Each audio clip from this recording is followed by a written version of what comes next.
Oke, materi terakhir saya itu tentang sistem pencernaan dan sistem endokrin. Saya nggak slideshow ya.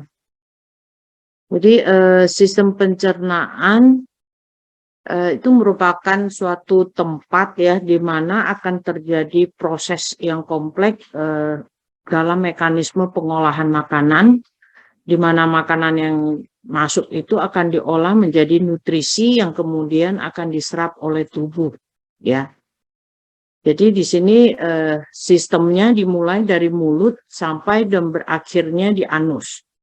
Melalui serangkaian proses pencernaan di mana berfungsi menerima segala macam makanan dan minuman yang masuk ke tubuh, kemudian dicernakan dan diubah menjadi energi, dan sisanya akan dibuang melalui pengeluaran sisa dari proses tersebut. Pada dasarnya, sistem pencernaan makanan dalam tubuh manusia terjadi di sepanjang saluran pencernaan. Nah, jadi untuk mekanisme proses pencernaan itu dibutuhkan organ ya, organnya dalam bentuk saluran pencernaan makanan. Di sini saluran ini berfungsi menerima makanan dari luar, kemudian mengolahnya untuk dipersiapkan diserap oleh tubuh dengan jalan proses pencernaan, yaitu dimulai dari mulut dengan mengunyah, kemudian mulai menelan. Nah, di mulut aja dia sudah mulai terjadi pencampuran enzim ya. Kemudian dia mulai menelan, masuk ke esofagus, kemudian dia masuk ke lambung, di situ dicampur lagi menggunakan enzim-enzim cair ya. Nah, terus nanti di lambung dia ada asam lambung dan sebagainya, nanti ke usus halus. Di usus halus mulai diserap ya dengan enzim-enzim yang dipakai ya, terus masuk ke usus besar. Nah, usus halus itu ada 3, duodenum, yeyunum, dan ileum ya. Nah, 3 ini nanti tempat penyerapan sari-sari makanan untuk jadi nutrisi ke dalam tubuh. Nah, kemudian dia masuk ke usus besar. Nah, nanti usus besar itu baru dia ke anus ya. Jadi penyusunan sistem pencernaan itu nanti secara garis besar dia bagi 2 bagian besar, yaitu ada saluran pencernaan atau yang disebut tractus digestivus ya, alat-alat cerna, dan kelenjar pencernaan. Nah, kelenjar pencernaan itu nanti ada hati, ada empedu gitu ya. Nah, yang nanti akan mengeluarkan enzim-enzim pencernaan di mana terjadinya proses metabolisme.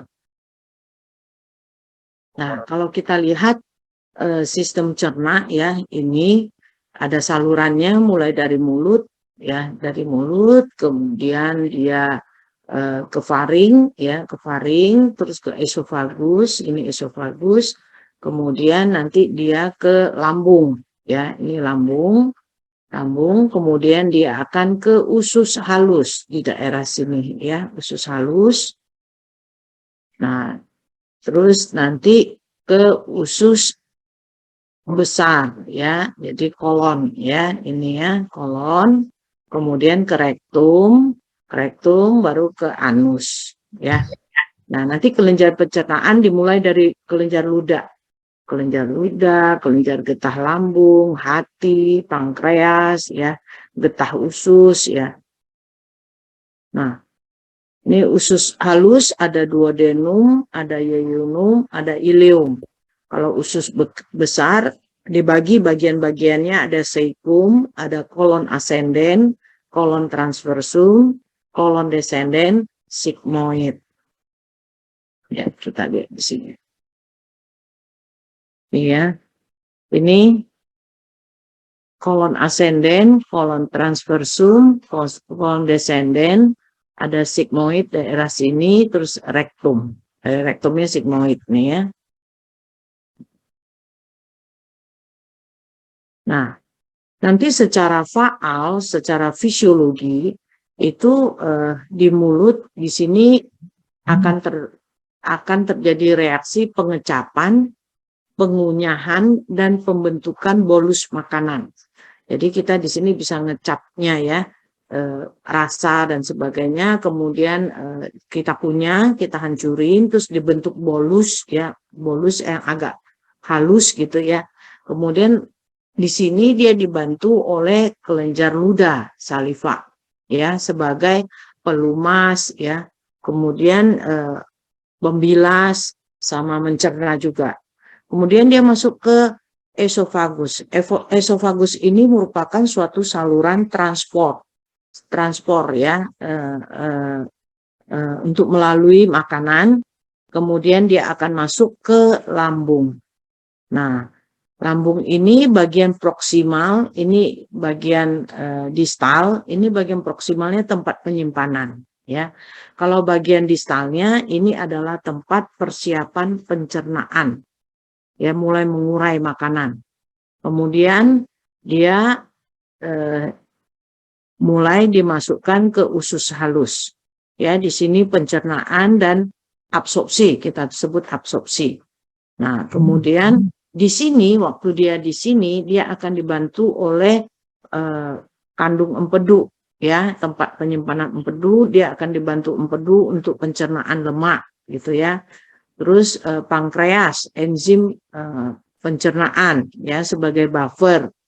Kemudian hati empedu ya, ekspresi pencernaan lemak, metabolisme, detoksikasi ya, pengeluaran racun. Nah, kemudian masuk ke seikum ya. Di seikum sini ada usus halus, usus buntu. Ya, nah di sini dia disimpan. Tapi mulai di sini terjadi proses penyerapan cairan. Jadi awalnya di sini kotorannya kan masih bentuk kayak pasta ya. Nah, ini mulai diserap cairannya mulai di kolon ya. Di kolon sehingga nanti dia keluar bentuknya sudah seperti feses kita. Nah, makanya jangan nahan feses lama-lama ya. Nanti dia selama di kolon dia akan diserap airnya. Kalau disimpan lama-lama 3 hari, seminggu, kering sehingga sulit untuk dikeluarkan. Nanti jadi konstipasi ya, susah BAB. Nah, dari kaikum ascenden ya, kolon ascenden, kolon transversum, kolon descenden ya, di sini juga terjadi absorpsi ya, pokoknya daerah kolon. Kemudian dia akan masuk ke rektum. Rektum ini sigmoid. Ini penyimpanan untuk ekskresi. Jadi nanti kalau situ sudah penuh, akan ada rangsangan ke otak kita untuk BAB ya, untuk pelepasan. Nah, ini saluran cernanya ya. Panjangnya sekitar 9 meter ya, dari mulut sampai anus. Mempunyai dinding dengan 4 lapisan ya, kalau kita lihat secara histologi. Ada mukosa. Mukosanya terdiri dari epitel, ada jaringan konektif longgar dan ada otot polos. Kemudian ke submukosa ada jaringan konektif longgar dengan pembuluh darah, saluran limfe ya, limpatika, saraf dan kelenjar. Nanti ke lapisan muskular, ini yang bagian dalam dia bentuknya sirkuler, bagian luar longitudinal. Nanti di sini kita temukan plexus mesentericus, jadi persarapan dari saraf ya. Ya, bentuknya kayak gini. Nah, terus nanti di lapisan serosa itu ada jaringan konektif dan epitel. Ini sekedar kalian tahu ya. Nah, proses dan fungsi pencernaan ini ingesti, pergerakan makanan, kemudian ada digesti, penyederhanaan bentuk makanan. Jadi kita makan karbohidrat, nanti sampai dia akan olah menjadi glukosa. Ya. Jadi ke bentuk yang sederhana.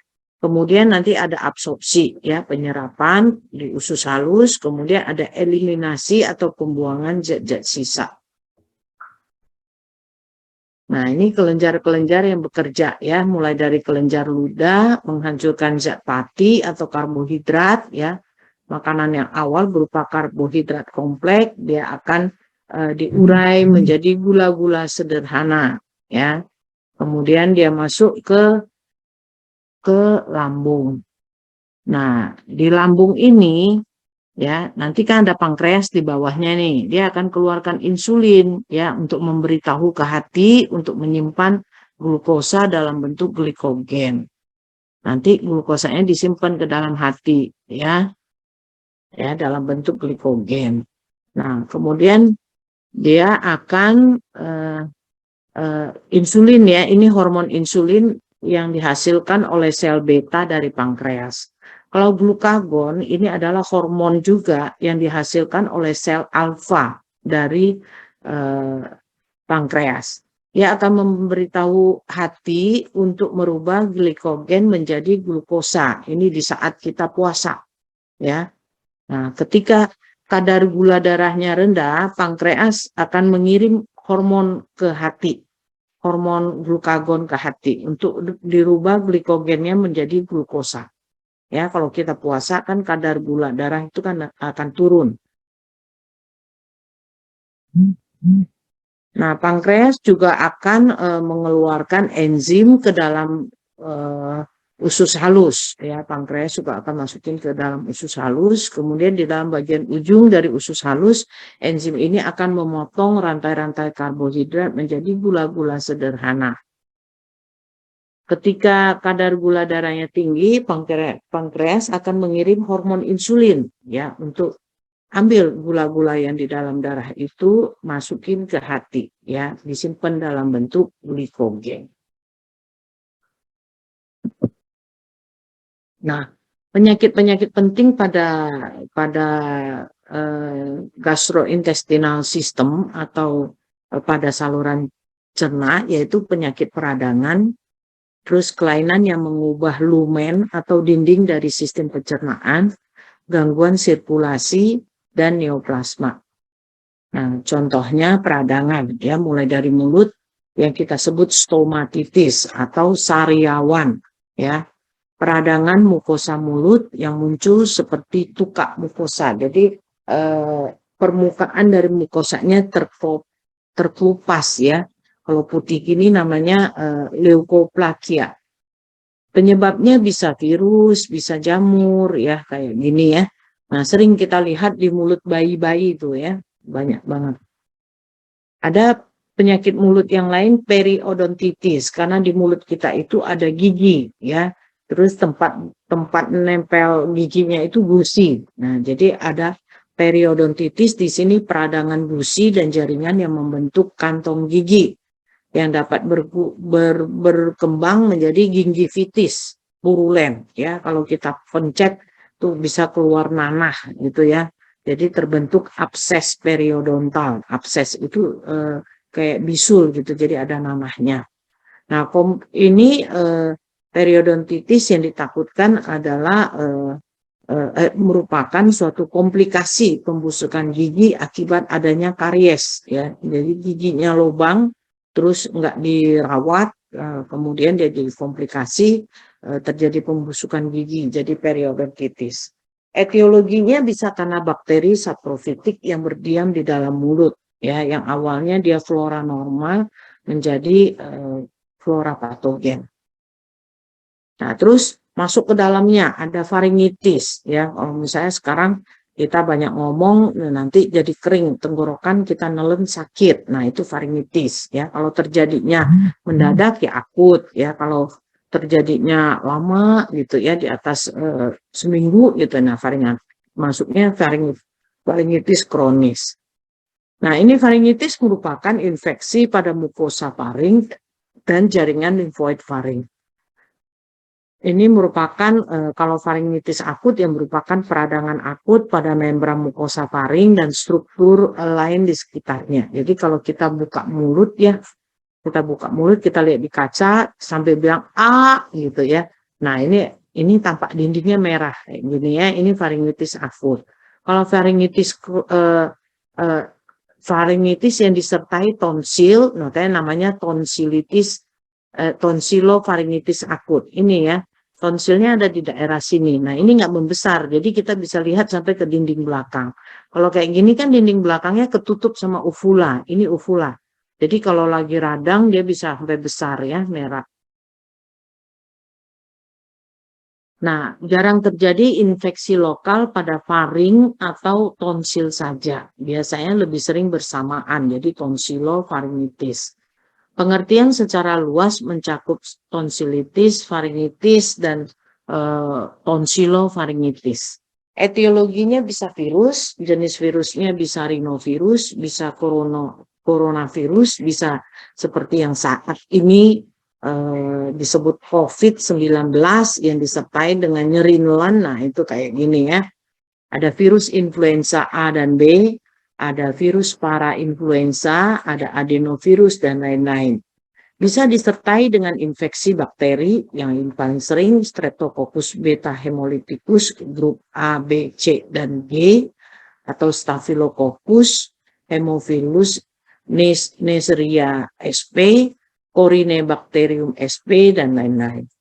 Sering bersamaan dengan infeksi akut pada saluran nafas atas, ya. Jadi biasanya disertai dengan pilek atau rinitis akut, ya. Jadi nanti jadi nasofaring atau nasotonsilofaringitis, ya. Jadi dia bisa berbarengan. Penyebarannya ya lewat droplet infection, ya, sama dengan kayak COVID-19 sekarang. Gambaran klinisnya dapat didahului, jadi biasanya dengan rinitis akut pilek, ya. Rinitis itu radang pada hidung, ya. Kemudian ada konjungtivitis, bisa dari mata juga, ya. Ada malaise itu badannya lemah, terus panas, ada disertai dengan panas badannya, dan ada nyeri kepala. Kemudian ada nyeri tenggorok yang memberatkan saat menelan yang dapat menjalar ke telinga. Nah, kalau kita lihat mukosa faringnya hiperemi itu merah. Udem itu bengkak, ya, kayak gini nih bengkak nih, ya. Terutama jaringan limfoidnya, ya, bengkak limfoid ini kan tonsil atau orang awam sebut amandel. Nah, ini kan jaringan limfoid, jadi pada bengkak. Terus tampak garis-garis mukopus, kadang-kadang tampak folikel pustular. Jadi kadang-kadang tampak di sini ada nanah-nanahnya, ya. Nah, dapat terjadi limfadenopati kelenjar leher. Jadi kita pegang kelenjar lehernya membesar, ya. Terus bisa menyebar sampai ke bawah lagi, ke laring, ya.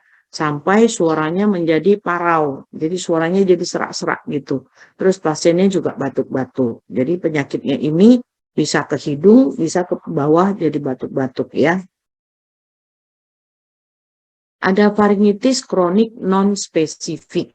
Ya, ini etiologinya beberapa sumber infeksi yang dicurigai berhubungan dengan faringitis kronik non-spesifik seperti sinusitis kronik, ya, gingivitis bronkiektasis, bronkitis kronik, karies gigi, iritasi dari rokok atau asap industri.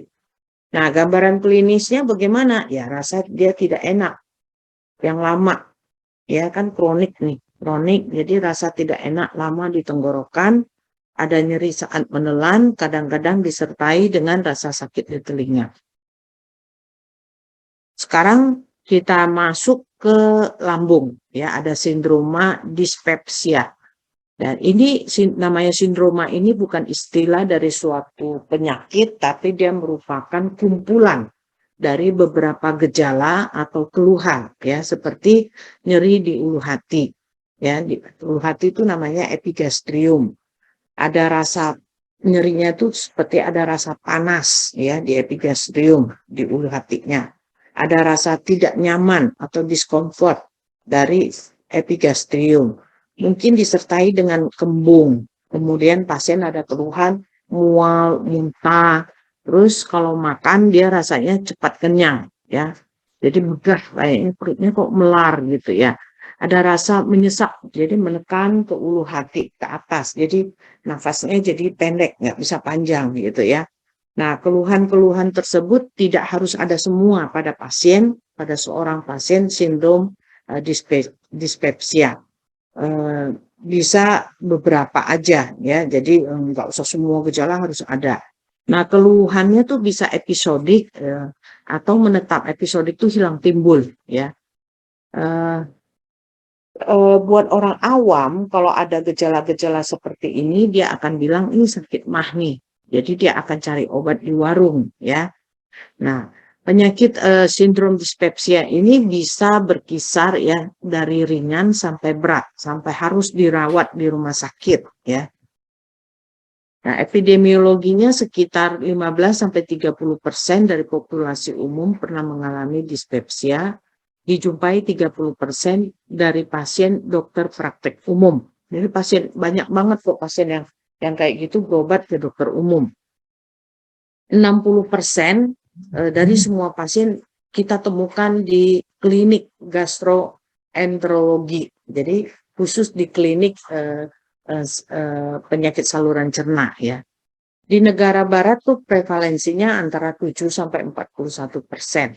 Yang berobat itu kira-kira 10-20% karena rata-rata kan bisa cari obat di warung ya. Di Indonesia data secara nasional itu secara pasti belum ada ya. Cuman per rumah sakit ada. Kalau per rumah sakit kita bisa dapat, tapi dia kumpulin secara nasional belum.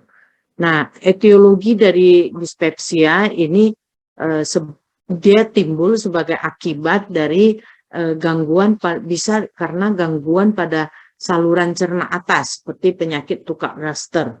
Jadi tukak tuh luka ya, luka di lambung. Ulkus ya, ulkus juga tukak ya. Ulkus di duodenum, di usus halus. Terus inflamasi peradangan, gastritis atau duodenitis ya, atau ada tumor gaster atau gastropati akibat konsumsi obat misalnya NSAID atau OINS atau ASA ya, makanya obat-obat itu tidak bisa dikonsumsi seenaknya mau-maunya kan. Sekarang pasien sok tahu semua ya.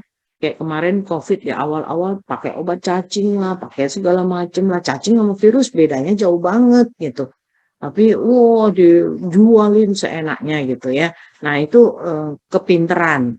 Rakyat Indonesia kepinteran. Jadi akhirnya dia sakit karena gara-gara minum obat. Bukan obat yang menyembuhkan, tapi justru tambah sakit yang lain ya. Nah, etiologi dispepsia juga bisa disebabkan karena penyakit hati, pankreas, ya biliar itu saluran empedu ya, atau kandung empedu. Nah, jadi pada hepatitis kalau sakit hati itu penyakit hati itu hepatitis peradangannya ya. Kalau pankreas jadi pankreatitis. Kalau kandung empedu biliarnya itu kolesistitis ya, radang pada kandung empedu. Nah, penyakit sistemik yang lain seperti DM ya, GGK, hamil, PJK, chronic heart failure CHF. PJK itu penyakit jantung koroner. Ada gangguan fungsional yang non organik ya, jadi non ulkus itu ditemukan sekitar 30% tanpa kelainan. Nah, ini hasil endoskopi ya di RSCM, ini hasil yang lama nih tahun 94. Jadi yang ditemukan kasus gastritis itu 295%, jadi hampir setengahnya ya. Nah, patofisiologi dispepsi fungsional ini secara pasti belum diketahui, tapi diduga ada peran dari faktor hipersekresi dari asam lambung ya. Jadi asam lambungnya diproduksi secara banyak, dia akan menggenangi mukosa, dan kita tahu mukosa dari lambung itu hipersensitif terhadap asam. Terus diduga ada faktor infeksi Helicobacter pylori. Ini bakteri, ada bakteri yang menginfus ke lambung ya. Terus dismotilitas, jadi atau gangguan peristaltik, gerakan peristaltik di dalam lambung, misalnya hipomotilitas antrum. Jadi bagian antrum dari gaster kan bagian atasnya itu, nah itu dia tidak bergerak ya, atau gangguan koordinasi antroduodenal. Jadi peristaltiknya itu tidak seimbang antara lambung dengan usus halus, sehingga terjadi perlambatan pengosongan lambung ya. Nah, ada ambang rangsang nyeri yang rendah sehingga distensi gaster dari ringan bisa menimbulkan timbul nyeri.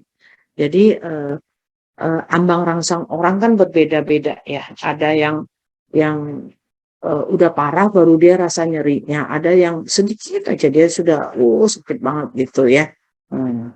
Terus ada disfungsi dari otonom. Kita tahu sarafnya kan saraf otonom yang bekerja di lambung. Jadi ada gangguan vagal. Vagal itu nervus ke-10 ya, nervus kranial yang ke-10.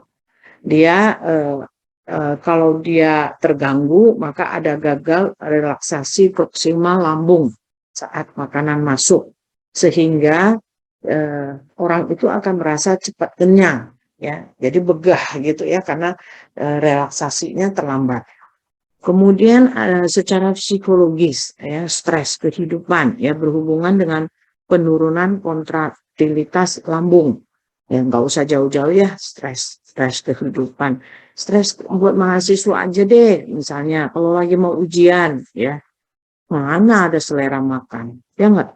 Rasanya kan, nggak pengen makan, pokoknya mau ujian dulu gitu ya. Jadi ada stres. Nah, biasanya orang yang stres itu banyakan itu tidak doyan makan. Misalnya ada yang sakit, ada yang meninggal, kita nggak selera makan ya. Tapi ada orang stres ya, kayak mahasiswa stres ujian makannya makin banyak. Jadi begitu selesai ujian dia naik berat badan banyak gitu ya, bisa sampai 5 kilo. Nah, ini gambarannya ya. Ini gambaran kalau kita pakai endoskopi kita melihat ya, kalau ini kan gambar tok. Kalau ini aslinya ya, penyakit gastritis radang akut pada lapisan mukosa dinding lambung.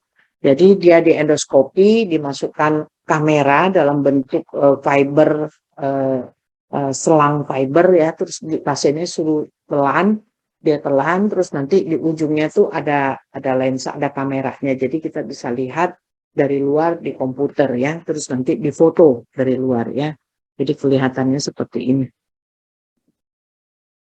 Nah, ini gastritis akut kayak begini ya gambarannya. Kalau gastritis erosi ya ini udah luka-luka. Biasanya sifatnya juga bisa akut ya, disebabkan karena iritasi dari alkohol, bisa dari obat-obatan ya, makanan ya, makanan tuh misalnya belum makan pagi-pagi langsung makan asinan pedas atau rujak pedas banget ya, atau langsung minum es gitu. Nah, itu bisa bikin luka-luka erosi kayak begini ya.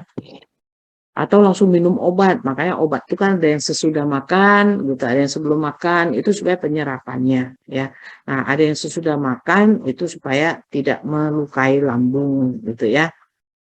Nah, obat seperti aspirin, terus ada gangguan sirkulasi, misalnya shock, ya ada bakteri Helicobacter pylori. Nah, gejalanya ya jelas pasti ada nyeri epigastrium, ada nausea, mual, ya, bahkan bisa terjadi hemotemesis, muntah darah. Ya, jadi daerah yang erosi ini bisa sampai terluka, ya, sehingga bisa berdarah. Terus saat dia muntah makanan keluar darah. Kalau melena itu darah dari lambung itu turun ke bawah, jadi lewat anus. Ya, biasanya warnanya jadi hitam, ya, hitam dan baunya khas. Jadi kalau pernah nyium sekali itu seumur hidup akan ingat, ya. Nah, diagnosis ini bisa ditegakkan dengan gastroskopi atau endoskopi. Nah, ada gastritis yang non-erosif, penyakit kronik yang terdapat dalam bentuk atropik ya yang paling sering, dan hipertrofik. Yang atrofik itu bisa di antrum dan di fundus, dan gastritis antrum mengenai antrum pylori dan biasanya berkaitan dengan aklorhidria. Nah, tidak ada asam lambungnya ya. Nah, gastritis fundus berkaitan dengan penurunan jumlah sel parietal dalam korpus lambung dan anemia pernisiosa. Jadi secara histologi keduanya serupa. Gejala klinis ini ada sindrom dispepsia, ada nyeri epigastrium atau ulu hati, ada kembung, begah, mual, muntah, anoreksia, ya rasa mau muntah gitu ya. tambah berat karena stres. Kelainan fisik minimal ya biasanya nyeri tekan di epigastrium, pemeriksaan penunjang kalau dengan endoskopi kita akan temukan adanya hiperemis ya itu hipersekresi, reflux empedu, ada erosi ya mungkin ditemukan kalau ini tidak ditemukan gastritis itu tidak ditemukan ulkus kecuali ada ulkus peptik. Nah, komplikasinya apa? Nah, kalau dia coel gitu, ada lukanya ya lama-lama kan bisa kena pembuluh darah ya, jadi terjadi pendarahan. Terus kolik, kalau dia nyerinya hebat banget, jadi kolik abdomen. Atau bisa terjadi dehidrasi, karena pasiennya kan muntah-muntah tuh ya, terus nggak pengen makan, intake-nya kurang. Nah, akhirnya jadi dehidrasi. Oke, sebentar ya, saya minum dulu ya.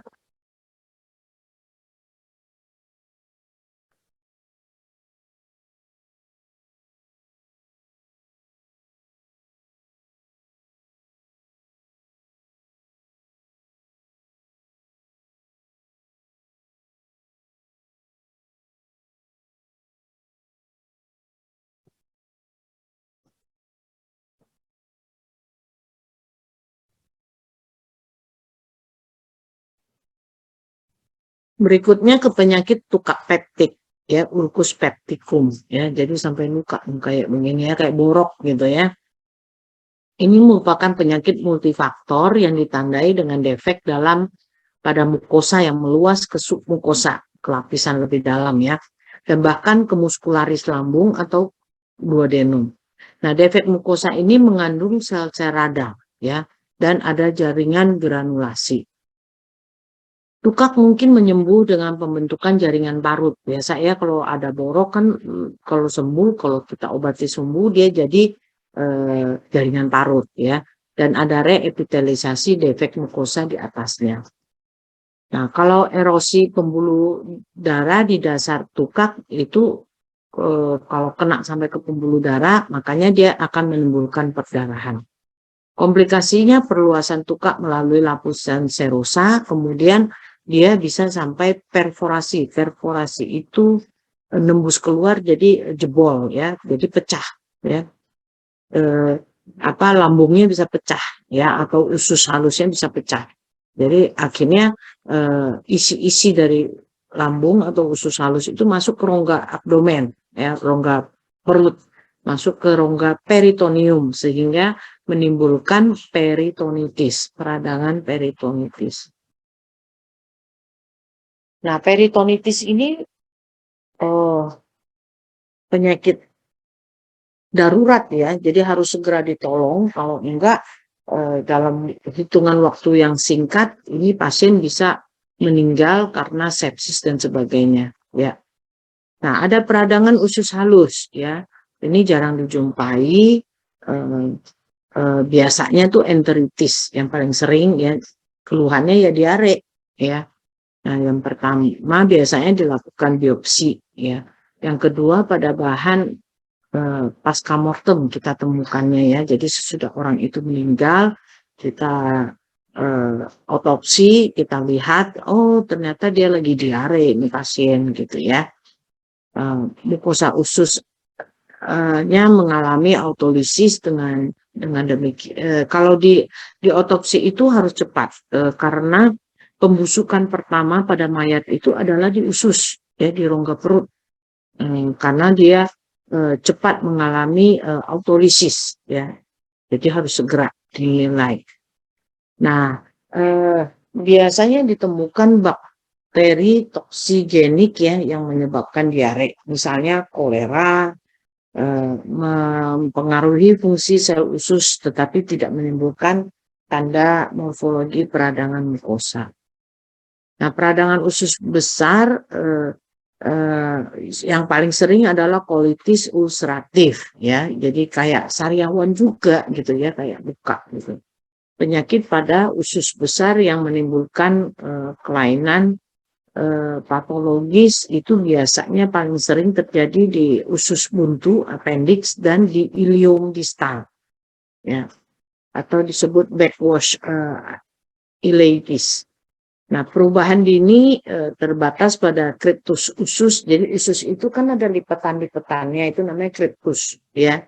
Nah, mengalami invasi dan di dalamnya ditemukan ada sel radang PMN, polimorfonuklear. Biasanya kalau akut itu neutrofil, ya. Nah, nanti yang ini akan membentuk abses dari kriptusnya, dari abses itu kriptusnya berisi nanah, ya. Nah, peradangan kemudian menyebar ke permukaan mukosa dan menimbulkan tukak luas confluens mengelilingi sisa-sisa mukosa yang meradang. Regenerasi pulau-pulau epitel, ya ini nggak usah deh, ya kalian nggak usah hafal sampai segitu. Nah, gangguan sirkulasi bisa terjadi di saluran cerna, bisa iskemia akut, bisa iskemia kronik. Kalau akut biasanya sumbatan pada arteri atau vena yang utama, ya biasanya karena adanya trombus atau embolus. Nah, penyumbatan ini bisa menyebabkan infak dari transmural usus yang biasanya bersifat hemoragik. Pada hipotensi akut akibat gagal jantung atau renjatan menyebabkan hipoperfusi usus dan menimbulkan nekrosis multifokal pada mukosa superficial. Kalau iskemik kronik, dia disebabkan karena terjadi pada cabang-cabang arteri usus yang lebih kecil atau akibat hipoperfusi kronik pada gagal jantung yang menyebabkan timbulnya nekrotik berupa bercak multifokal pada mukosa. Jadi mukosa iskemik ini akan terlepas dan terbentuklah ulkus, ya, borok. Nah, ada lagi yang disebut divertikulitis, yaitu dilatasi vokal usus di mana mukosa menonjol ke suatu defek dari lapisan otot, ya, kayak gini ya, divertikulan. Kulosis. Penonjolan keluar mukosa tersebut mudah mengalami peradangan yang disebut divertikulitis. Nah, infeksi usus bisa karena virus, bakteri, dan parasit. Infeksi difus disebut enterokolitis, sedangkan infeksi lokal sesuai tempatnya. Nanti kalau di ileum ya ileitis, kalau di rektum di proktitis, kalau di usus halus ya appendicitis. Ya, ini appendicitis ya. Kita lihat secara makroskopisnya dia hiperemis, ya bengkak, ya tampaknya ini pembuluh darahnya pada melebar. Nah, jadi kalau kita lihat ya ini kita potong normalnya akan begini, lumennya bulat ya, terus ada semuanya bagus gitu ya. Nah, kalau dia nekrosis begini atau dia lagi peradangan begini, kita potong bisa seperti ini kelihatannya jaringannya. Ya, ini merupakan salah satu infeksi bakteri pada usus yang paling sering terjadi.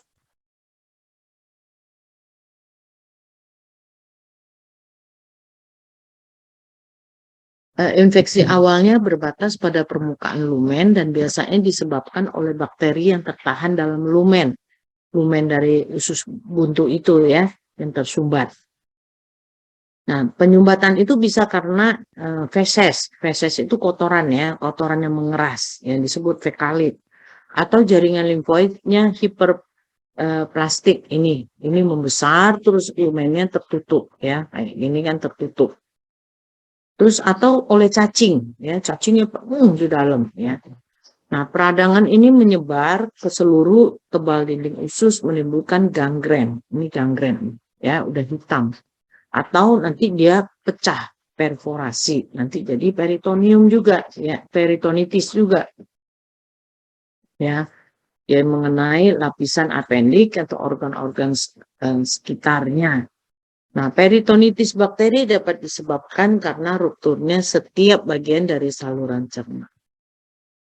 Nah, sekarang kita masuk ke sistem hepatobilia, penyakit terpenting dari hati yang kita mulai dengan sumbatan empedu, nanti ada lesi metabolik, ada peradangan, ada sirosis, ada neoplasia.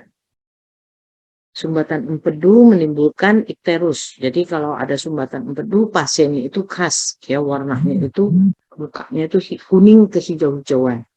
Nah, icterus obstruktif ya, lesi di ductus biliaris ekstrahepatit utama misalnya karena adanya keganasan, adanya batu, impaksi batu, bisa juga karena adanya kolangitis sklerotikan.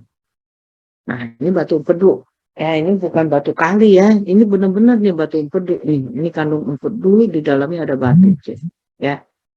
Jadi pembentukan batu empedu ini merupakan penyakit kandung empedu yang paling sering.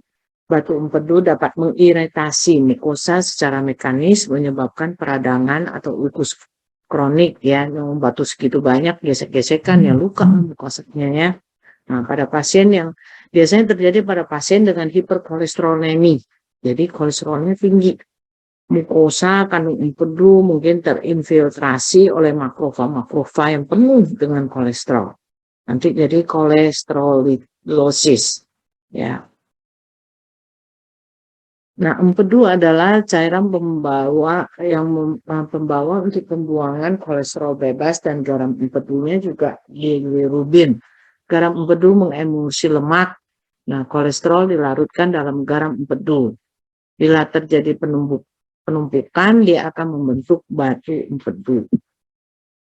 Penyebabnya itu paling sering di negara industri di mana tinggi kolesterol, karena di sana banyak makanan fast food. Di Indonesia juga udah banyak ya, sekarang udah pada fast food semua ya. Dan kemudian berhubungan dengan penambahan usia. Pria dibandingkan wanita itu lebih banyak wanita. Ya, 1:2. Dan biasanya kita pakai 4F ya. 40, jadi umur female, perempuan, 40 di atas 40 tahun, fatty yang agak gemuk ya, yang gemuk, kemudian yang fertile yang melahirkan anak ya. Jadi 4F ya. Dia berhubungan dengan estrogen dan berhubungan dengan obesitas dan bisa mengakibatkan penurunan berat badannya cepat. Gejala klinisnya mula-mula biasanya tanpa gejala, kemudian akan terjadi kolik perut kanan atas, kolik ya, kolik yang luar biasa, sakit yang luar biasa. Nah, komplikasinya terjadi radang. Kalau radang jadi kolesistitis. Komplikasi yang lain yaitu kandung empedunya tuh robek atau luka, ya, sehingga dia menimbulkan kolik karena dia nempel ke usus. Ya, terapinya satu-satunya operasi, tapi biasanya kita lakukan USG dulu, lihat, pastiin bahwa ini benar adalah ada batu di kandung empedu, nah langsung dioperasi. Nggak ada tuh batu empedu bisa dikeluarin dengan calasim, salabim dan segala macam ya, nggak ada ya, harus operasi. Ini gangguan metabolik biasanya ini pada pasien-pasien metaboliknya terganggu, contohnya yang alkoholik ya, yang sering minum alkohol ya. Nah, di sini kasih contohnya penyakit hati di Amerika, di Eropa, di Afrika juga ya. Tapi di Indonesia juga banyak yang mabuk di jalanan, banyak ya. Nah, alkohol bisa menyebabkan 3 jenis penyakit hati. Yang pertama tuh perlemakan, yang kedua hepatitis alkoholik, yang ketiga serosis. Ini perlemakannya. Jadi kalau kita lihat sel-selnya tuh penuh dengan lemak ya. Nah, ini hepatitis alkoholik. Jadi orang-orang yang sering minum alkohol dia bisa kena hepatitis ya. Ini banyak sel-sel radangnya. Asal tahu aja ya kalian ya. Minum alkohol dia bentuk. Kemudian serosis. Serosis itu apa sih serosis bahasa Indonesianya ya? Serosis itu pencutan hati ya. Jadi dia sel hatinya nekosis terus tidak bisa diganti oleh sel hati lagi. Jadi dia diganti oleh sel fibrosis. Jadi nanti ada fibrosis yang meluas ya. Biasanya ini merupakan komplikasi dari pasien yang suka minum alkohol kronik ya. Jadi sekitar 15-20% tuh ya. Terbentuk septum kayak gini ya. Seakan-akan ada septumnya ya. Ini jaringan fibrosis Jadi hatinya jadi keras ya, bukan keras karena orangnya hatinya keras kekeh gitu, bukan, tapi benar-benar ya secara lahiriah hatinya memang jadi mengeras gitu. Nah, hepatitis selain disebabkan oleh alkohol bisa juga dari virus ya, hepatitis A, hepatitis B, hepatitis C gitu ya. Nah, penularannya kalau yang A itu biasanya dari makanan ya, biasanya dari kita jajan-jajan makan sembarangan. Kalau B dan C biasanya dari transfusi ya. Nah, nanti kan kalian jadi perawat, hati-hati megang jarum ya, karena kalau habis jarumnya dipakai ke pasien yang kena hepatitis, kamu nggak hati-hati nyimpennya, ketusuk sama kamu, nah kamu bisa ketularan ya, tertusuk jarum atau pemakaian jarum suntik bersama pada pasien-pasien narkoba, dia untuk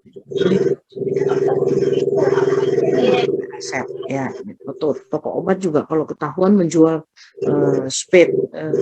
jarum suntik seenaknya ke pembeli, itu bisa ditangkap ya. Jadi mereka jadi sulit dapatkan jarum suntik, sehingga dia pakai jarum suntiknya bersamaan, jadi nggak tahu ada yang kena hepatitis atau enggak.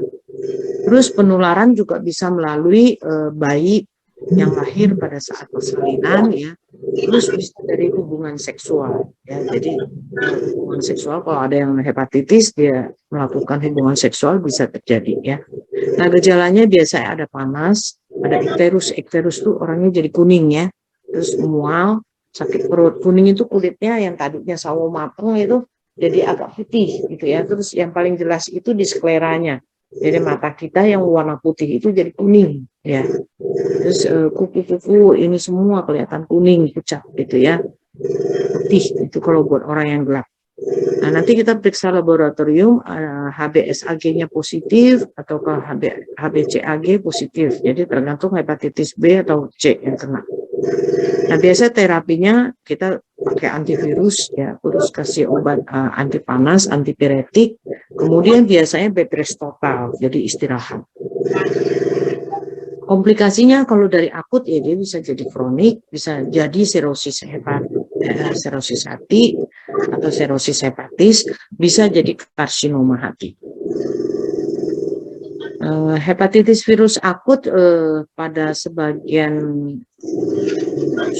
nggak usah ya, ini nggak usah, terlalu kedokterannya terlalu besar. Nah, penyakit serosis ini yang harus dihafalin. Ini gambarannya ya. Ini perlemakan hati, jadi hatinya berwarna kuning, licin ya. Kalau kita lepasin ini, kita taruh di air, di ember, itu dia ngambang. Ya, minyak itu kan ngambang ya. Ini yang hemokromatosis, ini yang serosis gitu ya. Jadi serosis pada saluran empedu, sehingga empedunya keluar ya, jadi masuk ke hati, jadi warnanya kuning. Pelemakan hati biasanya pada pecandu alkohol. Kalau sirosis berpigmen coklat atau hemokromatosis ini sering pada penyakit hati stadium akhir ya. Jadi penumpukan zat-zat besi dalam hati. Kalau warna kuning kehijauan dia sirosis biliaris. Nah, diagnosis sirosis ini secara tentatif ya, ada gagal hati, jadi simpanan lemak ini fatty liver berkembang menjadi fibrosis hati, kemudian menjadi sirosis. Nah, sekarang kita masuk ke endokrinologi, tentang endokrin, jadi pencernaan selesai. Endokrin berasal dari kata endokrin dan logi ya. Endokrin itu kelenjar endokrin, kelenjar penghasil hormon. Logi itu ilmu. Jadi endokrinologi adalah ilmu yang mempelajari tentang kelenjar endokrin dan hormon yang mempengaruhi proses homeostasis dan fungsi fisiologi tubuh. Nanti endokrin ini bisa bekerja sama dengan sistem saraf. Fungsi dasar dari sistem endokrin ya adalah komunikasi dan regulasi dalam mempertahankan homeostasis. Kelenjar endokrin itu merupakan kelenjar yang menghasilkan hormon, ya, yang mensekresi hormon. Dia melalui aliran darah sampai ke sel target, ya, melalui respon biologi. Jadi kelenjar ini tidak mempunyai saluran. Jadi salurannya lewat pembuluh darah. Ya, contohnya kelenjar apa? Kelenjar tiroid, kelenjar adrenal, ovarium, testis, pankreas, gitu ya. Hormon itu zat aktif yang dihasilkan oleh kelenjar endokrin yang masuk ke dalam peredaran darah untuk mempengaruhi jaringan secara spesifik.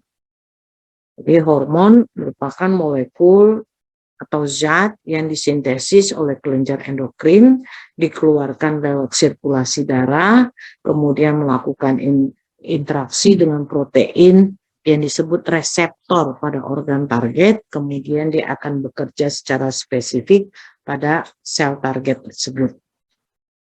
Nah, ciri-ciri hormon nanti kalian pelajari sendiri ya. Nah, ini hormon itu mulai dari otak, ya, dari hipotalamus, hipofisis, ya, di situ akan menghasilkan hormon-hormon, ya. Ini hormon-hormonnya. Hormon itu dilepas dari sel khusus ke dalam aliran darah, kemudian dibawa ke sel target dan terjadi efek hormon. Nah, itu dari otaknya ya. Jadi dia kirim ini penghasil hormon yang lain, ada tiroid, ya, ada timus. Nah, di belakang tiroid itu ada paratiroid, ya. Kemudian ada ya, timus di bawah sini, kemudian ada adrenal, ya, supraadrenal itu di atas ginjal, ya, di atas ginjal ada supraadrenal. Kemudian di bawah lambung ada pankreas. Kemudian kalau perempuan ada hormon dari ovarium dan uterus. Kalau laki-laki pada skrotum dan testis hormonnya, ya. Nah, ini klasifikasinya hormon. Ini strukturnya. Ini biar cepet aja tinggal baca doang ya. Ini kelenjar-kelenjarnya, ya. Jadi ada di ginjal, ini di otak ya, ini di otak, di hipotalamus, di hipofisis, kemudian di tiroid, di bawahnya ada timus, ya, kemudian ada di ginjal suprarenal, kemudian di pankreas, di ovarium untuk yang wanita, ya, dari ovarium dan uterus, kalau laki-laki pada skrotum dan prostat. Nah, yang kita perlu tahu ya yang ini aja, nggak usah banyak-banyak ya, hipofisis, tiroid, paratiroid, adrenal, pankreas, dan gonad. Gonad itu kelamin ya, di ovarium dan testis. Nah, ini hormon utamanya, nanti kalian hafalin ya, hormon aldosteron ada dari kelenjar adrenal, fungsinya menjaga keseimbangan garam dan air dengan cara menahan garam dan air serta membuang kalium. Terus ada antidiuretik ya, vasopresin dari kelenjar hipofisa. Dia menyebabkan ginjal menahan air. Kemudian bersama aldosteron membantu mengendalikan tekanan darah. Ada kortikosteroid dari kelenjar adrenal. Ini anti peradangan ya. Ini silakan dihafal hormon-hormon. Ya, bisa dibaca satu-satu ya. Nah, sekarang kelenjar hipofisis ya, ada yang bagian anterior, ada yang posterior. Kalau yang anterior nanti dia akan menghasilkan hormon ACTH, hormon TSH, FSH, LH, GH,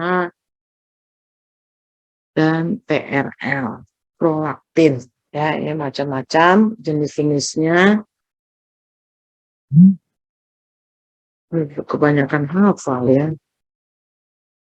Kalau bus posterior, dia akan mempunyai target ini oksitoksin dan hormon ADH.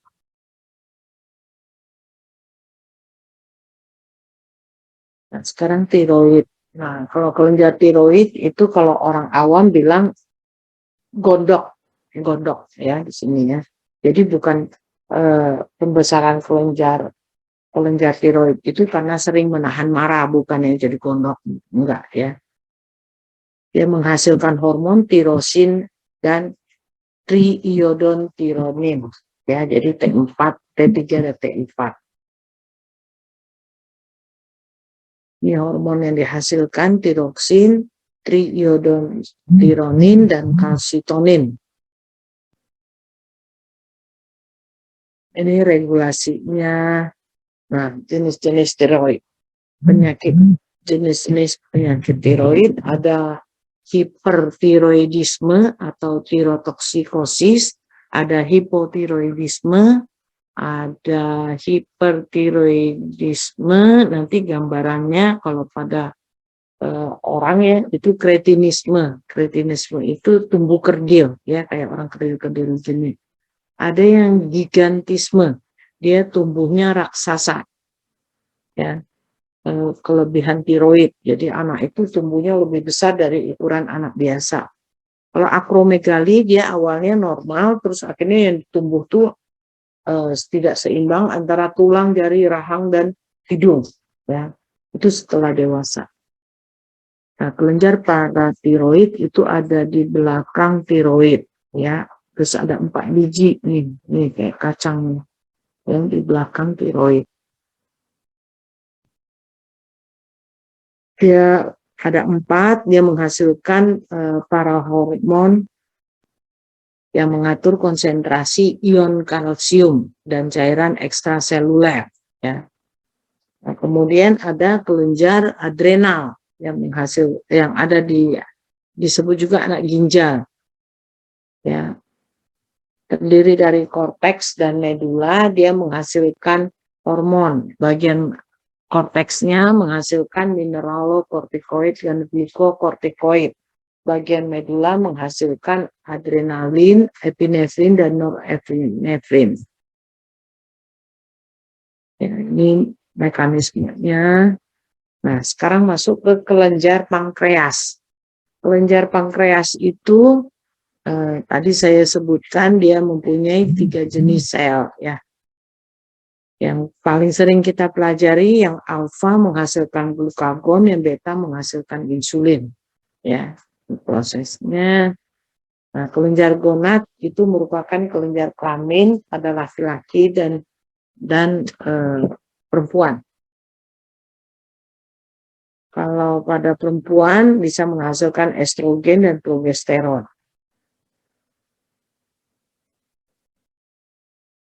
Pada laki-laki terletak di testis, dia menghasilkan testosteron.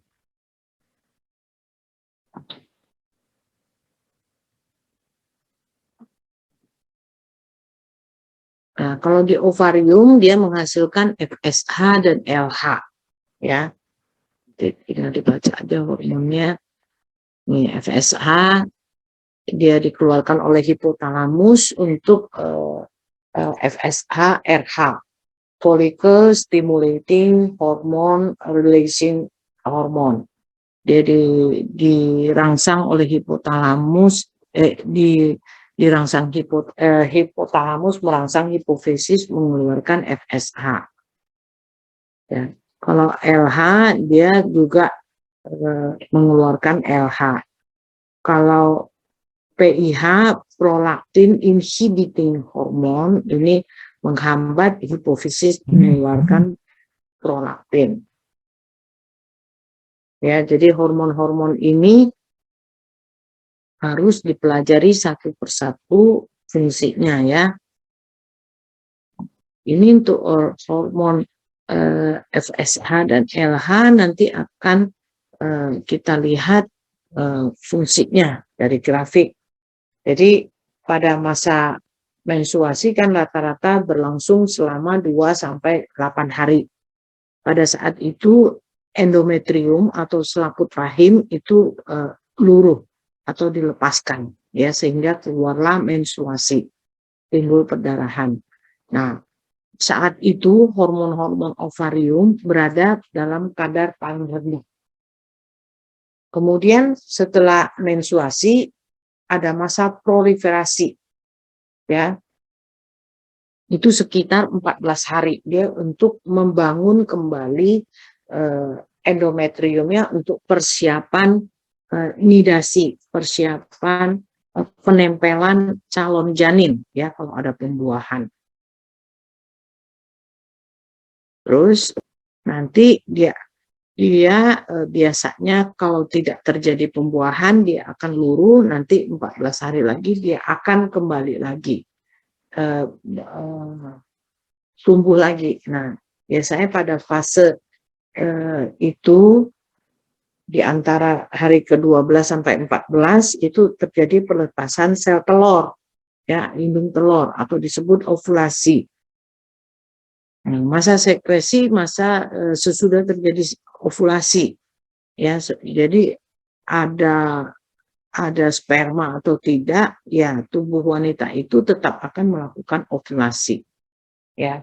Nah, terus masa sekresi, masa setelah terjadi ovulasi. Di sini yang berperan adalah hormon progesteron dikeluarkan untuk mempengaruhi pertumbuhan endometrium, membuat kondisi rahim siap untuk perlekatan janin. Kalau testis ini terdiri dari tubulus yang dilapisin sel-sel benih atau sel germinal, dan ini dikenal sebagai tubulus seminiferus, menghasilkan hormon testosteron. Ya. Dia dirangsang oleh ICPH yang dihasilkan oleh hipofisis bagian anterior. Oke, sampai di sini. Adakah yang mau bertanya?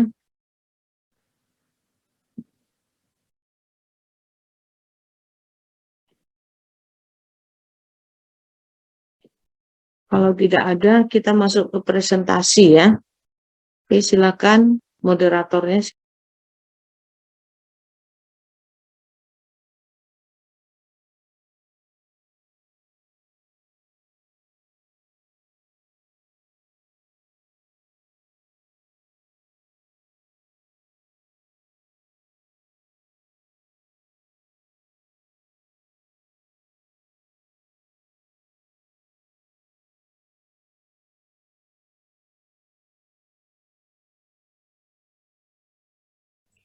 Baik, izin masuk Ibu. Assalamualaikum warahmatullahi wabarakatuh. Selamat pagi dan salam sejahtera bagi kita semua. Yang terhormat, Ibu Dr. Maria Sylvester Tadeus, Magister Biomed, selaku dosen mata kuliah patofisiologi pada pagi hari ini. Adapun topik yang akan kami bahas adalah proses patofisiologi pada sistem pernapasan dan sistem kardiovaskuler.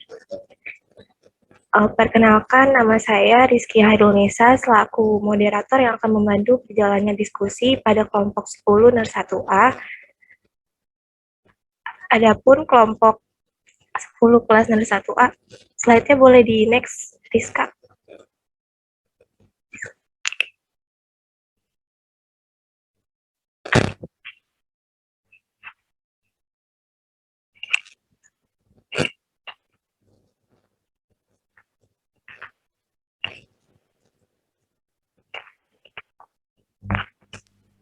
Ini nggak dengar ya? Coba di next.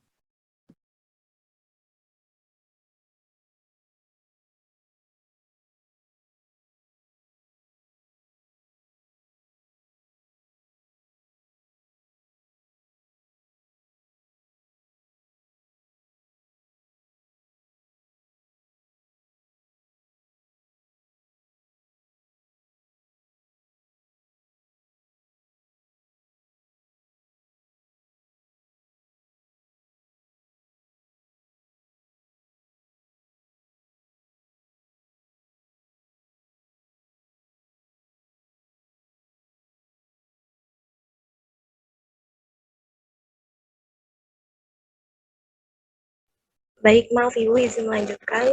Adapun anggota kelompok 10 kelas 1A adalah Reski Indasya Putri, Rizky Hairul Nisa itu saya sendiri, dan Rizka Permata Oktaviani. Baik, selanjutnya akan dilanjutkan dengan pemaparan materi kepada Rizky Indah, dipersilakan.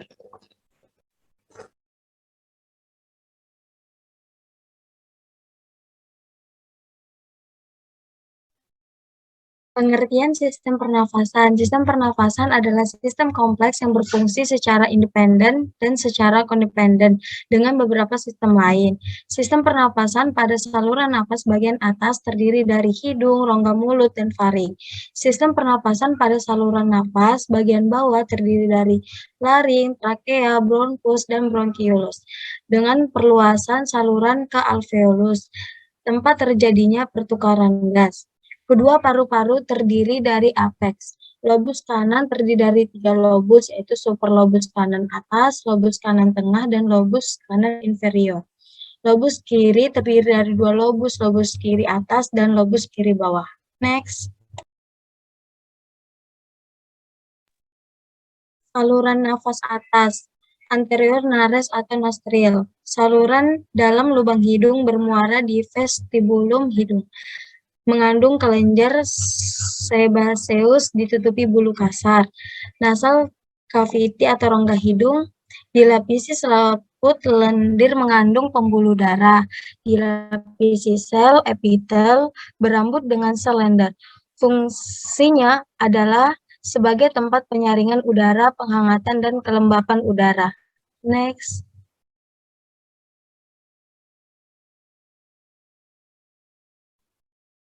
Saluran nafas atas, sinus, terdiri dari 4 tulang, dihubungkan dengan rongga hidung oleh ductus, diselimuti oleh sel epithelium yang berambut seperti halnya rongga hidung. Faring, jalan udara dan makanan. Dindingnya dikelilingi oleh mukosa dan mengandung otot rangka yang terutama digunakan untuk menelan. Terbagi menjadi 3 bagian yang berdampingan letaknya.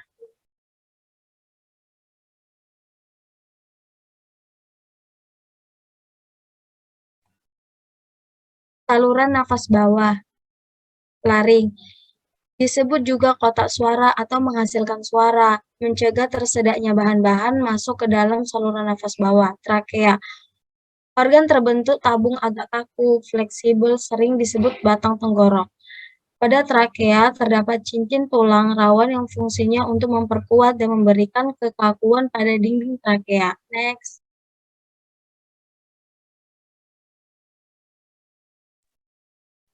Saluran nafas bawah, cabang bronkus, mirip percabangan teratas dari sistem pengkonduksi udara yang berasal dari bronkus kiri dan kanan. Dinding bronkus primer ditunjang oleh cincin tulang rawan hyaline untuk menjamin selalu terbuka. Paru-paru, kedua paru-paru dibatasi oleh dinding toraks, anterior, lateral, dan posterior, dan dilindungi oleh tulang rusuk. Paru-paru dipisahkan satu sama lain oleh mediastinum. Pleura, permukaan luar tiap paru-paru berdekatan dinding toraks internal yang dibatasi oleh membran serosa pleura yang dibentuk oleh epitelium squamosal. Next.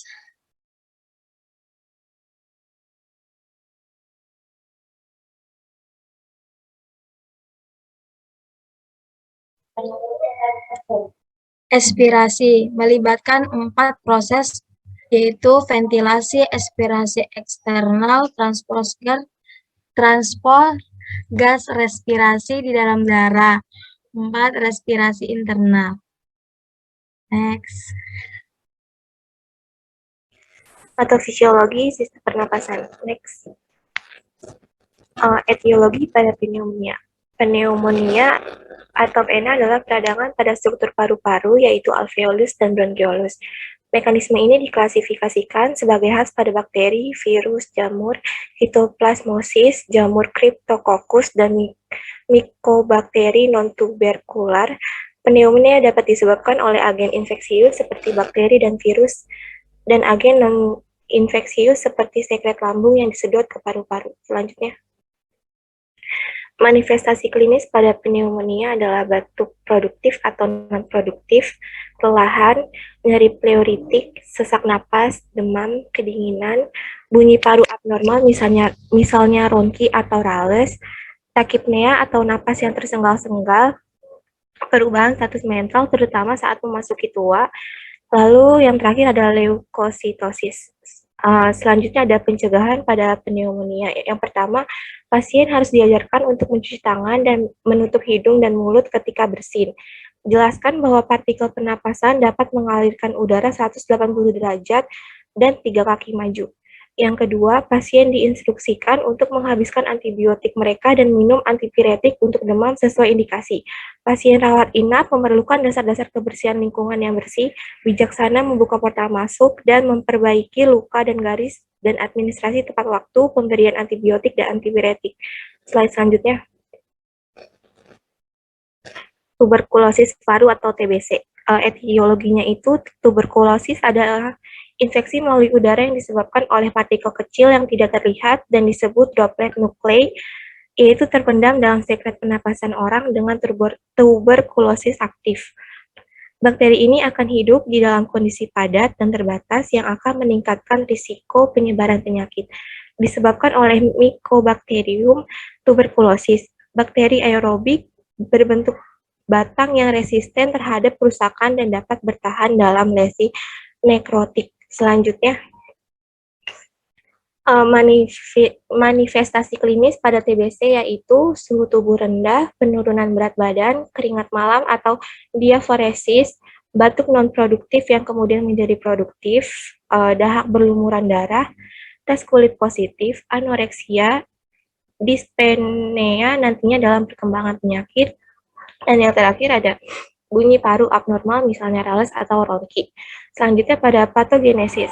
Yang pertama, primary tuberculosis. Terjadi ketika hasil pertama kali masuk tubuh, bentuk penyakit yang berkembang pada seseorang yang sebelumnya tidak pernah terkena. Biasa terjadi pada anak kecil atau orang dewasa dengan infeksi HIV. Gejala yang ditimbulkan tidak spesifik seperti demam, penurunan berat badan, kelelahan, dan keringat pada malam hari. Yang kedua, secondary tuberculosis. Ketika infeksi primer tidak bisa diobati atau dikendalikan, maka tuberkulosis akan berkembang menjadi tuberkulosis sekunder. Sering terjadi dalam situasi gangguan mekanisme pertahanan tubuh. Gejala yang ditimbulkan sama seperti pada tuberkulosis primer, tetapi terkadang pada jenis ini akan ada gejala batuk yang awalnya kering dan berubah menjadi dahak, purulen, kadang-kadang bercampur darah. Next, selanjutnya. Diagnosa.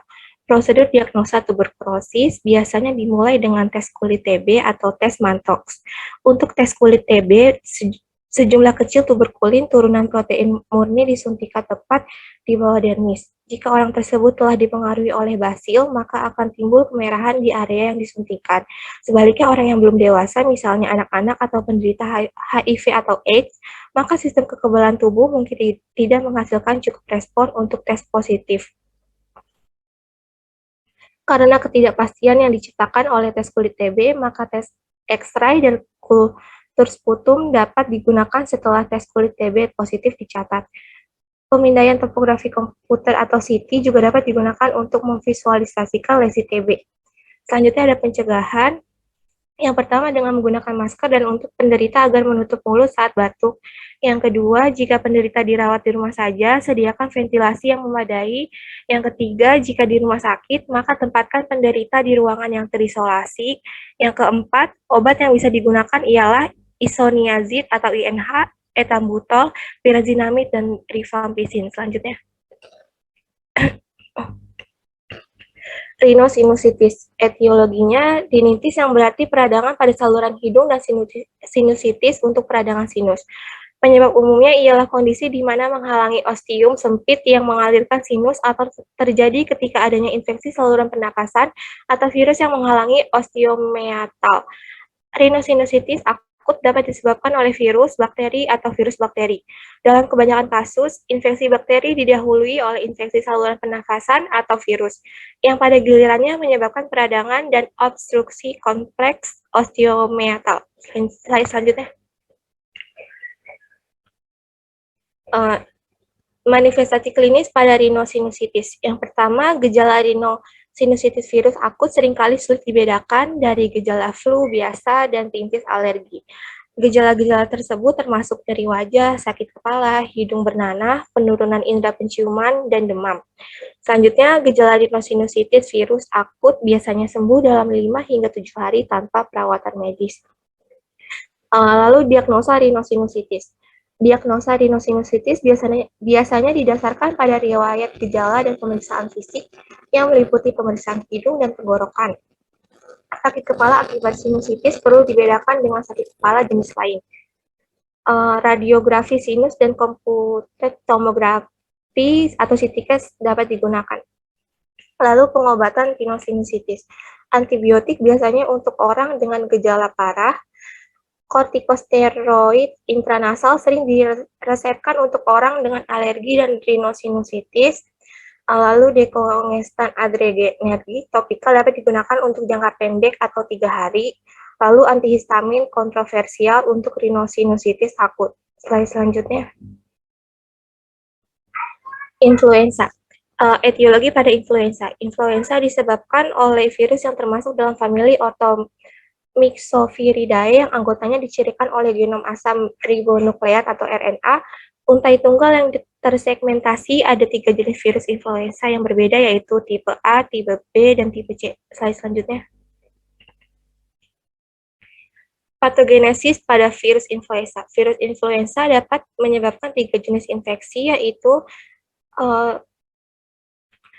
infeksi saluran pernafasan atas tanpa komplikasi atau rhinotracheitis, lalu pneumonia virus, dan infeksi virus pernapasan yang diikuti oleh infeksi bakteri.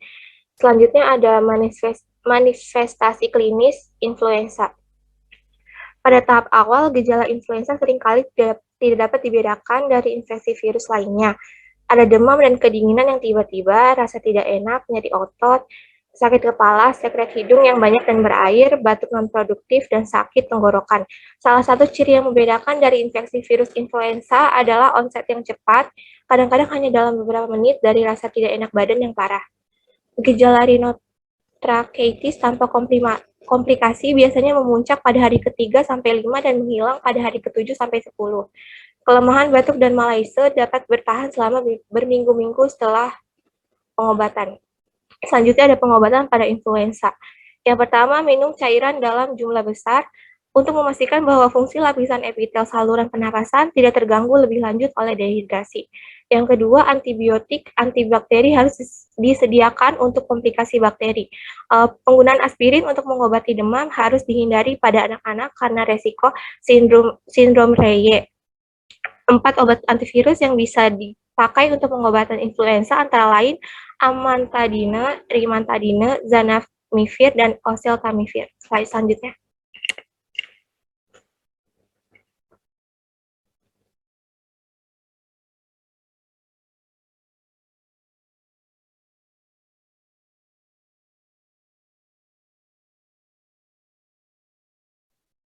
Ketiga, anatomi fisiologi sistem kardiovaskular. Next.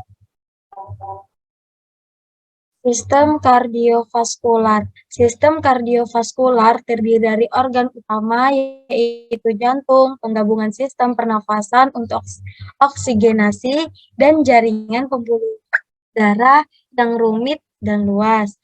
Pembuluh limfatik, jalur metabolisme, dan jutaan sel yang menghasilkan efek aksi pemompaan dan aksi elektrik jantung. Jantung terdiri dari 3 lapisan utama, yaitu epikardium, miokardium, endokardium. Next.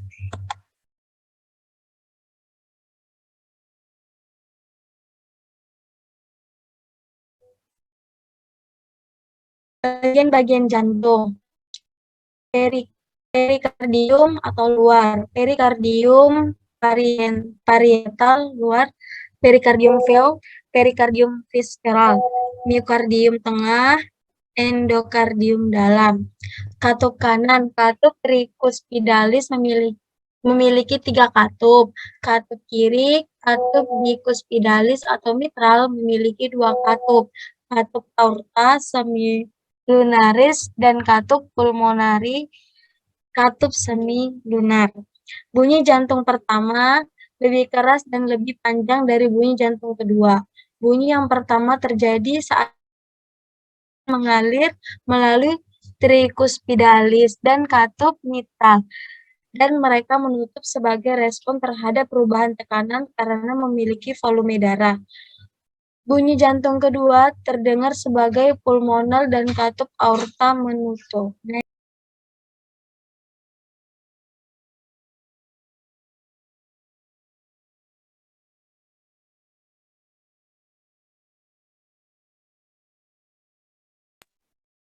Sistem kardiovaskular. Fungsi sistem kardiovaskular mengalirkan material-material yang dibutuhkan sel meliputi pernafasan, pencernaan, dan lain-lain, mengeluarkan racun-racun yang berada di tubuh sebagai alat transportasi, mengangkut bahan-bahan yang dibutuhkan sel seperti oksigen, glukosa, dan lain-lain, serta membawa bahan sisa seperti CO2, urea untuk dibuang. Komponen sistem kardiovaskular, cairan yang ditransfer berbentuk darah, fasel pembuluh darah, organ utama yang akan memompa darah ke sistem pernapasan atau jantung. Jantung adalah organ berongga dan berotot. Next. Selanjutnya ada patofisiologi sistem kardiovaskuler. Yang pertama ada infark miokard. Etiologinya itu infark miokard biasa kita kenal sebagai serangan jantung, penyakit di mana adanya penyumbatan aliran darah menuju ke otot jantung. Karena adanya penyumbatan darah ini, maka tubuh akan kehilangan oksigen. Faktor resiko infark miokard ini termasuk penyakit jantung koroner atau CAD dan berkurangnya aliran oksigen ke miokardium.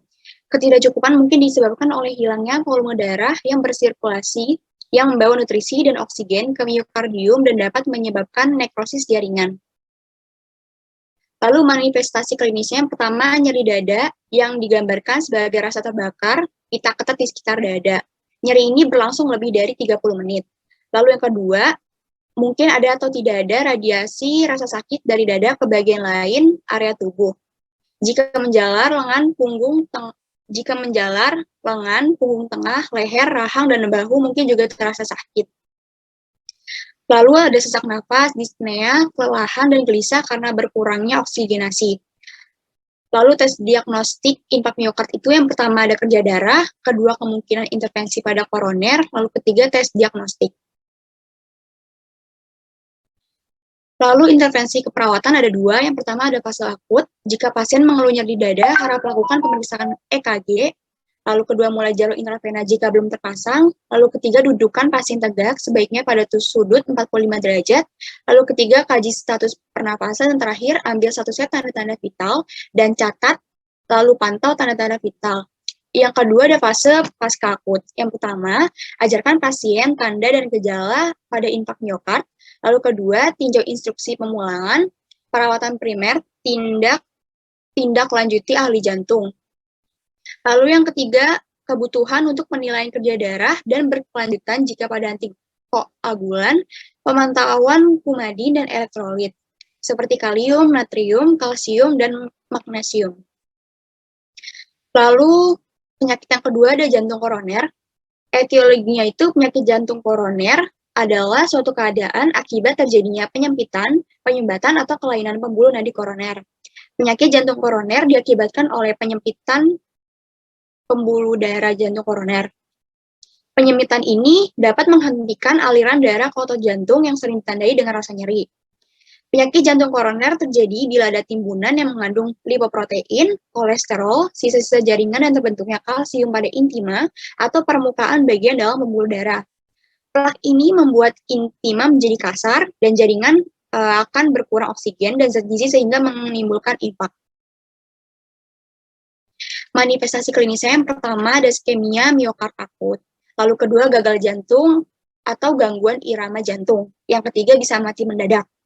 Lalu diagnosanya ini prosedur diagnostik untuk CAD melibatkan faktor-faktor seperti profil lipid, angiografi, dan pencitraan nuklir.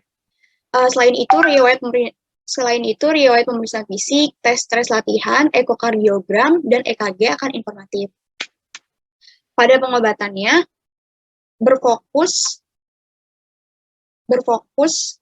pada pencegahan infak miokard dengan mengurangi faktor resiko yang dapat dimodifikasi melalui strategi yang sama digunakan untuk mengobati dislipidemia dan aterosklerosis, misalnya perubahan pola makan, penghentian tembakau atau rokok, aktivitas fisik, pengurangan berat badan, pengurangan stres, manajemen diabetes, kontrol hipertensi, angioplasti, prosedur bypass, prosedur laser, agen antiplatelet, antikoagulan, trombolitik, dan obat penurun lipid.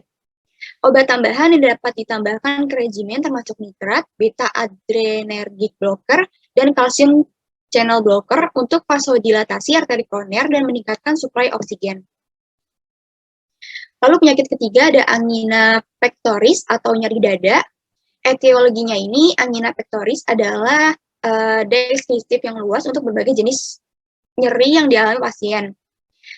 Angina pectoris bisa disebut dengan angina duduk, yang dimana nyeri dada karena kurangnya aliran darah ke jantung. Ketika pasien merasakan angina, rasa sakit itu karena berkurangnya ketersediaan oksigen ke jaringan jantung yang semakin menuntut lebih banyak oksigen. Pada tingkat sel-sel jantung membutuhkan oksigen untuk mengangkut respirasi seluler yang diperlukan ke seluruh tubuh sistem. Manifestasi klinis yang pertama itu angina stabil. Pasien akan memberitahu Anda bahwa nyerinya dapat diprediksi. Rasa sakit biasanya terjadi setelah aktivitas seksual dan konsumsi makanan berat. Lalu yang kedua, varian atau Prinzmetal. Pasien akan memberitahu bahwa nyeri bertambah parah selama malam hari. Yang ketiga ada iskemia senyap, tidak adanya nyeri dada dengan disrimia jantung yang nyata. Lalu angina tidak stabil. Sering terlihat pada pasien nyeri angina berkembang dari angina stabil menjadi angina tidak stabil. Jika tidak diobati, angina tidak stabil akan menyebabkan iskemia dan infak akhirnya. Lalu ada tes diagnosis. Yang pertama itu serum. Lalu kedua tes stres, seperti latihan treadmill, dolbutamin atau adenosin, ekokardiogram stres, dan tes stres nuklir. Ketiga ada angiografi arteri koroner. Lalu yang keempat pemantauan Holter sebagai rawat jalan. Intervensi keperawatan pada angina pectoris itu, yang pertama ada penilaian tanda vital pada klien, yang kedua dengan angina seperti halnya jenis nyeri lainnya, penilaian nyeri diperlukan seperti lamanya waktu, lokasi nyeri, frekuensi, dan faktor apa yang memicunya. Lalu yang ketiga penilaian hemodinamik jantung, seperti penelusuran EKG dan status kardiovaskuler. Lalu yang ketiga pengurangan presentasi psikososial yang mempengaruhi status jantung seperti stres, kecemasan, dan lainnya. Lalu posisi pasien yang tepat untuk memaksimalkan kapasitas paru-paru dengan reposisi yang sering meminimalkan status sekresi. Lalu penyakit selanjutnya ada disrimia. Etiologinya itu disrimia adalah kelainan denyut jantung yang meliputi gangguan frekuensi atau irama atau keduanya. Disrimia dapat diidentifikasi dengan menganalisa gelombang EKG. Ada 4 kemungkinan tempat asal disrimia, yaitu nodus sinus, atritmia, nodus api, dan ventrikel. Gangguan mekanisme hantaran yang mungkin dapat terjadi meliputi brakikardi, takikardi, flutter, fibrilasi, denyut prematur, dan penyekat jantung. Manifestasi klinisnya yang pertama ada perubahan tekanan darah, seperti hipertensi atau hipotensi. Lalu yang kedua, nadi mungkin tidak teratur dan defisit nadi. Lalu bunyi jantung irama tak teratur dan kulit pucat. Nah, pemeriksaan penunjangnya itu yang pertama ada EKG, X-ray dada. Penata laksanaan medisnya itu yang pertama ada antiaritmia kelas 1, kelas 1A, 1B, 1C, antiaritmia kelas 2, antiaritmia kelas 3. Lalu terapi mekanisnya itu ada kardioversi, kedua ada defibrilasi seperti kardioversi asinkronis yang digunakan pada keadaan gawat darurat, yang ketiga ada defibrilator, kardioverter, atau implantable. Lalu yang terakhir ada terapi pacemaker seperti alat listrik yang mampu menghasilkan stimulus listrik mengulang jantung untuk mengatur frekuensi jantung.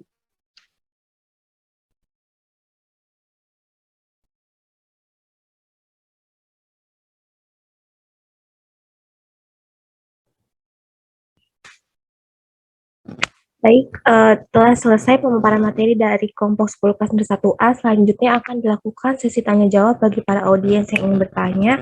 Bisa menyalakan fitur raise hand dan membacakan pertanyaannya.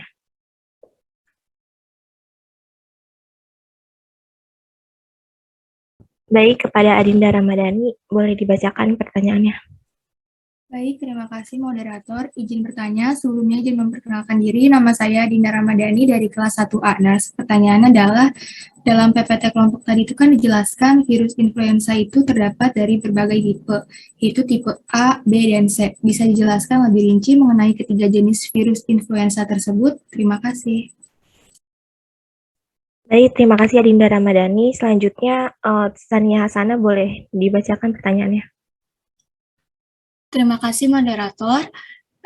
Izin perkenalkan diri, saya Sania Hasanah dari NARS 1A. Izin bertanya, selain pencegahan pneumonia dijelaskan tadi, apakah ada cara perawatan atau pengobatan pada pneumonia? Sekian, terima kasih. Baik, terima kasih Sania atas pertanyaannya. Saya Rizky Harunisa dari kelompok 10A izin menjawab pertanyaan dari Adinda Ramadhani. Pertanyaannya itu, virus influenza terdapat dari berbagai tipe, yaitu tipe A, B, dan C. Bisa dijelaskan mengenai ketiga jenis virus influenza tersebut. Jadi tipe A itu merupakan virus penyebab influenza yang bersifat epidemik, lalu tipe B adalah tipe yang biasanya hanya menyebabkan penyakit yang lebih ringan dari tipe A dan kadang-kadang saja sampai mengakibatkan epidemik, lalu tipe C adalah tipe yang diragukan patogenitasnya untuk manusia, mungkin hanya menyebabkan gangguan ringan saja. Sekiranya seperti itu, Adinda, apakah bisa diterima jawabannya? Baik, Rizky, bisa diterima. Terima kasih. Baik, terima kasih, Adinda. Baik, izin masuk moderator, saya Rizka Permata, izin menjawab pertanyaan dari Sania Hasana. Pertanyaan itu tadi, selain pencegahan pneumonia, apakah ada pengobatan atau cara perawatan pada penyakit pneumonia? Jawabannya itu ada. Nah, pengobatan pada pneumonia ini diberikan sesuai penyebab dan tingkat keparahan kondisi. Misalnya, yang pertama ada obat antipiretik dan analgenik, seperti ibuprofen atau paracetamol untuk meredakan demam nyeri. Lalu yang kedua ada obat untuk meredakan batuk. Yang ketiga, obat antibiotik untuk mengatasi pneumonia yang disebabkan oleh infeksi bakteri. Lalu ada obat antivirus untuk mengatasi pneumonia yang disebabkan oleh infeksi virus. Dan obat anti jamur untuk mengatasi pneumonia yang disebabkan oleh infeksi jamur. Nah, penderita pneumonia ini juga harus menghindari makanan-makanan seperti yang mengandung garam, makanan daging beku olahan, terus produk olahan susu, terus makanan dan minuman yang asam, gorengan, minuman bersoda, dan makanan berserat tinggi. Seperti itu jawabannya, Sania. Oke, terima kasih. Baik, demikian presentasi dari kelompok NERS 1A, kelompok 10 NERS 1A. Mohon maaf apabila terdapat kesalahan. Untuk kelompok 10 NERS 1B dipersilakan.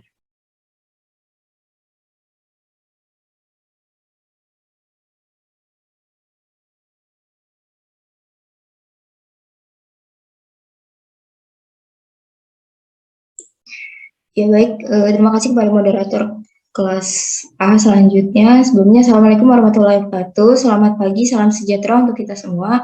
Yang terhormat, Dr. Maria Sylvester Tadeus, selaku dosen patofisiologi pada hari ini. Izin memperkenalkan diri, saya Kori Aina Taskia, selaku moderator dari kelompok 10 kelas 1 Banners, yang memandu jalannya diskusi pada hari ini dengan tema proses patofisiologi pada sistem pernafasan dan sistem kardiovaskuler. Adapun anggota kelompok 10 kelas B yaitu Kotrunanda Puspanindya, Korea Aina Taskia, dan Raihanisa Naura Insyira Ardana. Selanjutnya penjelasan pertama akan disampaikan oleh Naura. Baik, A. Definisi patofisiologi. Definisi patofisiologi yakni ilmu yang diketahui sebagai bagian dari gangguan dan fungsi dari beberapa mekanis dan juga biokimia. Patofisiologi juga diketahui ilmu yang mempelajari proses terjadinya perubahan atau gangguan dari fungsi tubuh akibat suatu penyakit. Definisi sistem pernafasan. Respirasi atau yang biasa disebut dengan pernafasan merupakan suatu mekanisme atau proses menghirup atau pertukaran gas oksigen atau O2 yang dibutuhkan tubuh untuk metabolisme sel dengan karbon dioksida atau CO2 yang dihasilkan dari metabolisme. Sistem respirasi terdiri atas hidung, nasal, faring, laring, trakea, bronkus, bronkiolus, dan alveolus. Adapun fungsi dari pernafasan atau respirasi antara lain, yang pertama, mengambil oksigen yang kemudian dibawa oleh darah seluruh tubuh atau sel-selnya untuk mengadakan pembakaran. Yang kedua, mengeluarkan karbon dioksida yang terjadi sebagai sisa dari pembakaran, kemudian dibawa oleh darah ke paru-paru untuk dibuang. Yang ketiga, menghangatkan dan melembabkan udara. C. Kelainan dan patofisiologi. Yang pertama, influenza atau flu adalah suatu infeksi virus yang menyebabkan demam, hidung meler, sakit kepala, batuk, tidak enak badan atau malaise, dan peradangan pada selaput lendir hidung dan saluran pernafasan. Penyebab virus influenza tipe A atau tipe B, virus ditularkan melalui air liur terinfeksi yang keluar pada saat penderita batuk atau bersin atau melalui kontak langsung dengan sekresi, yakni ludah, air liur, ingus dari penderita. Gejalanya timbul dalam waktu 24 sampai 48 jam setelah terinfeksi dan bisa timbul secara tiba-tiba. Selanjutnya ada gagal nafas atau respiratory failure. Ketidakmampuan paru mempertahankan pernafasan normal biasa diakibatkan oleh sumbatan di saluran nafas atau gagal paru dalam melaksanakan pertukaran gas di dalam alveolus paru. Gagal nafas disebabkan karena kurangnya O2 atau hypovolumic failure atau masalah transfer gas-gas atau ventilator failure. Selanjutnya, tuberkulosis, TBC atau suatu penyakit infeksi yang disebabkan oleh bakteri Mycobacterium tuberculosa. Bakteri ini terbentuk batang dan bersifat tahan asam, sehingga dikenal juga sebagai batang tahan asam atau BTA. Gejala sistemik atau umumnya ialah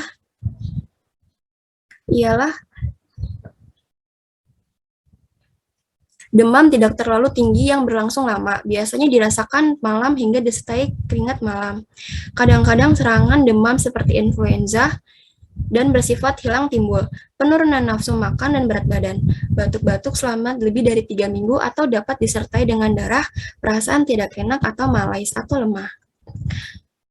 Bakteri ini dapat menyerang semua tubuh, tetapi yang paling sering ialah paru-paru dan tulang. Penyakit ini menyebabkan proses difusi oksigen yang terganggu karena adanya bintik-bintik kecil pada dinding alveolus. Keadaan ini menyebabkan yang pertama, peningkatan kerja sebagai otot pernafasan yang berfungsi untuk pertukaran udara paru-paru. Yang kedua, mengurangi kapasitas vital dan kapasitas pernafasan. Yang ketiga, mengurangi luas permukaan membran pernafasan yang akan meningkatkan ketebalan membran pernafasan sehingga menimbulkan penurunan kapasitas difusi paru-paru. Selanjutnya, abses paru. Materi yang terinfeksi terperangkap dalam bronki kecil dan menyebabkan inflamasi. Obstruksi parsial bronkus mengakibatkan retensi sekresi di luar area obstruksi dan nekrosis jaringan. Jaringan paru yang mengalami nekrosis, kelainan batuk, dan terbentuk rongga berisi udara di dalam paru. Partikel makanan dan debris perenyifa yang mengandung organisme aerobik dan anaerobik merupakan substansi yang paling sering teraspirasi. Pemeriksaan kultur sputum atau aspirasi transtrakeal penting dilakukan untuk menentukan organisme penyebab. Sputum juga diperiksa terhadap sel-sel tumor dan terhadap tuberkulosis serta organisme fungsi. Sebelum antibiotik dan kemoterapi spesifik ditemukan, abses paru adalah komplikasi yang cukup sering terjadi setelah pneumonia. Pneumonia yang disebabkan oleh aspirasi adalah Penyebab pembentukan abses paling sering. Abses aspirasi biasanya berkaitan dengan pecandu alkohol, gangguan kejang, anestesia umum. Manifestasi klinik abses berupa dengan pneumonitis, yaitu demam, batuk, menggigil, pembentukan sputum, dan nyeri pleural. Abses paru terjadi setelah obstruksi bronkial yang disebabkan oleh tumor, benda asing, atau stenosis bronchus. Penyebab metastasis sel-sel kanker ke parenkim paru juga menyebabkan abses bronkoskopi dilakukan untuk spesimen guna pemeriksaan kultur. Selanjutnya ada asma. Asma ditandai dengan kontraksi yang kaku dari bronkiolus yang menyebabkan kesukaran bernafas. Asma adalah suatu penyakit kronik atau menahun yang menyerang saluran pernafasan yaitu bronkiale pada paru di mana terdapat peradangan atau inflamasi dinding rongga bronkiale sehingga mengakibatkan penyempitan saluran nafas yang akhirnya seseorang mengalami sesak nafas. Penderita asma saluran pernafasan memiliki sifat yang khas yaitu sangat peka terhadap berbagai rangsangan seperti polusi udara atau asap, debu, zat kimia, serbuk sari, udara dingin, makanan, hewan berbulu, tekanan jiwa, bau atau aroma yang menyengat, misalnya parfum dan olahraga. Selanjutnya ada bronkitis. Bronkitis adalah suatu peradangan pada bronkus atau saluran udara ke paru-paru. Penyebab bronkitis infeksiosa adalah virus, bakteri, yaitu terutama organisme yang menyerupai bakteri atau yang biasa disebut Mycoplasma pneumonia dan chlamydia. Bronkitis iritatif bisa disebabkan oleh oleh berbagai jenis debu, asap dari asam kuat, amonia, berbagai pelarut organik, klorin, hidrogen sulfida, sulfur dioksida, dan bromin. Polusi udara yang menyebabkan iritasi ozon dan nitrogen dioksida, tembakau, dan rokok lainnya. Selanjutnya.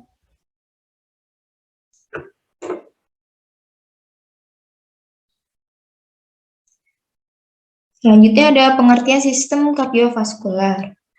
Sistem kardiovaskular badan manusia tersusun dari organ utama yakni ada paru-paru, jantung, paru-paru, dan pembuluh darah. Sistem kardiovaskular juga perlu banyak diketahui bahwa salah satu sistem yang memiliki peran yang sangat vital bagi kehidupan manusia. Sistem kardiovaskular ialah sistem yang tertutup, yang dimana artinya yaitu darah yang ditransportasikan akan berada di dalam jantung dan pembuluh darah, tidak dialirkan keluar pembuluh darah. Fungsi dari sistem ini dapat dianalogikan dengan sistem pengairan di rumah tangga, di mana organ jantung berperan sebagai pompa dan pembuluh darah berperan sebagai salurannya atau pipanya. Selanjutnya.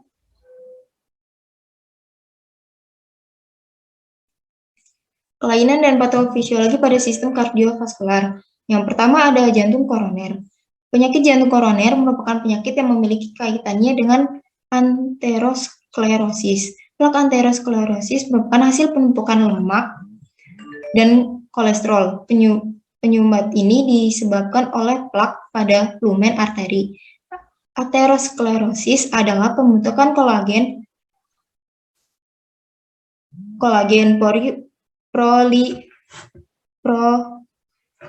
proliferasi sel otot polos serta tumpukan lemak yang mengakibatkan penyempitan yang terjadi pada lumen arteri. Proses degeneratif merupakan sebutan lain dari proses aterosklerosis. Faktor penyebab resiko PJK terdiri atas faktor resiko major independen, kondisional, dan pencetus. Faktor major independen atau PJK yaitu penyakit diabetes mellitus, keterbiasaan merokok, darah tinggi, hingga kadar kolesterol total yang tinggi. Sedangkan faktor resiko kondisional ada dan faktor pencetus. Faktor resiko kondisional memiliki hubungan dengan peningkatan resiko PJK, sedangkan faktor resiko pencetus memperburuk faktor resiko major independen yang terdiri dari obesitas sentral dan aktivitas fisik yang rendah.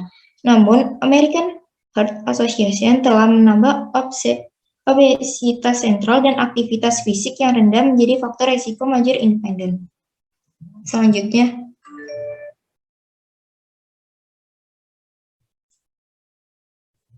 Selanjutnya ada stroke. WHO World Health Organization mengartikan bahwa stroke merupakan gangguan fungsional yang terjadi secara tiba-tiba pada otak dengan tanda dan gejala yang klinis, sehingga dapat mengakibatkan kematian yang disebabkan oleh gangguan peredaran darah. Menurut 6 cerebrovaskular dan neurogeriatri Perdosi tahun 1999, stroke merupakan tanda klinis yang berkembang secara pesat akibat gangguan fungsi otak, fakal, atau global. Dengan gejala yang terjadi kurang lebih 24 jam akan menyebabkan kematian tanpa penyebab lain selain vaskular. Stroke dapat diklasifikasikan berdasarkan patologi anatomi cedera, stadium, atia atau transient ischemic attack, stroke in evolution and complete stroke, dan lokasi sistem pembuluh darah yang terkena, apakah sistem karotis atau vertebrobasilar.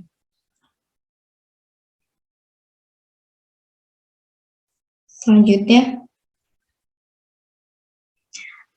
ada aritmia. Aritmia adalah kondisi ketika jantung memiliki irama atau ritme yang tidak normal, seperti terlalu cepat, lambat, dan tidak teratur. Aritmia terjadi ketika impuls elektrik yang berfungsi untuk mengatur detak jantung tidak bekerja dengan baik. Jika detak jantung tidak teratur, maka jantung tidak memompa cukup darah untuk memenuhi kebutuhan tubuh. Selanjutnya ada aterosklerosis. Aterosklerosis adalah radang pembuluh darah yang terjadi ketika terbentuknya plak di sepanjang dinding pembuluh darah. Hal ini bisa membuat pembuluh darah menyempit dan membuat aliran darah menjadi terhambat yang menyebabkan berbagai masalah pada tubuh. Penyempitan pembuluh darah ini dapat memicu penyakit stroke, emboli paru, dan serangan jantung. Selanjutnya, gagal jantung. Gagal jantung kongesif diklasifikasikan menjadi gagal jantung kiri dan gagal jantung kanan. Gagal jantung kiri terjadi jika ventrikel kiri gagal dan kardiak output jatuh. Darah kembali naik ke atrium kiri dan paru-paru, menyebabkan bendungan paru. Penyebabnya yaitu corona artery disease. Menurunnya aliran darah kaya oksigen ke otot jantung menyebabkan ischemia, kemudian remodeling sehingga tidak berkontraksi seperti jaringan sehat dan klien, beresiko berkembang gagal jantung kongestif. Kedua yaitu myocardial infarction, yaitu bendungan menghambat aliran darah menyebabkan iskemia jaringan jantung sehingga menyebabkan penurunan kontraksi otot jantung dan CO. Yang ketiga, myokarditis atau endokarditis, yaitu peradangan otot jantung yang disebabkan oleh bakteri, virus, dan infeksi lain. Kerusakan otot jantung mengganggu kemampuan memompa. Next.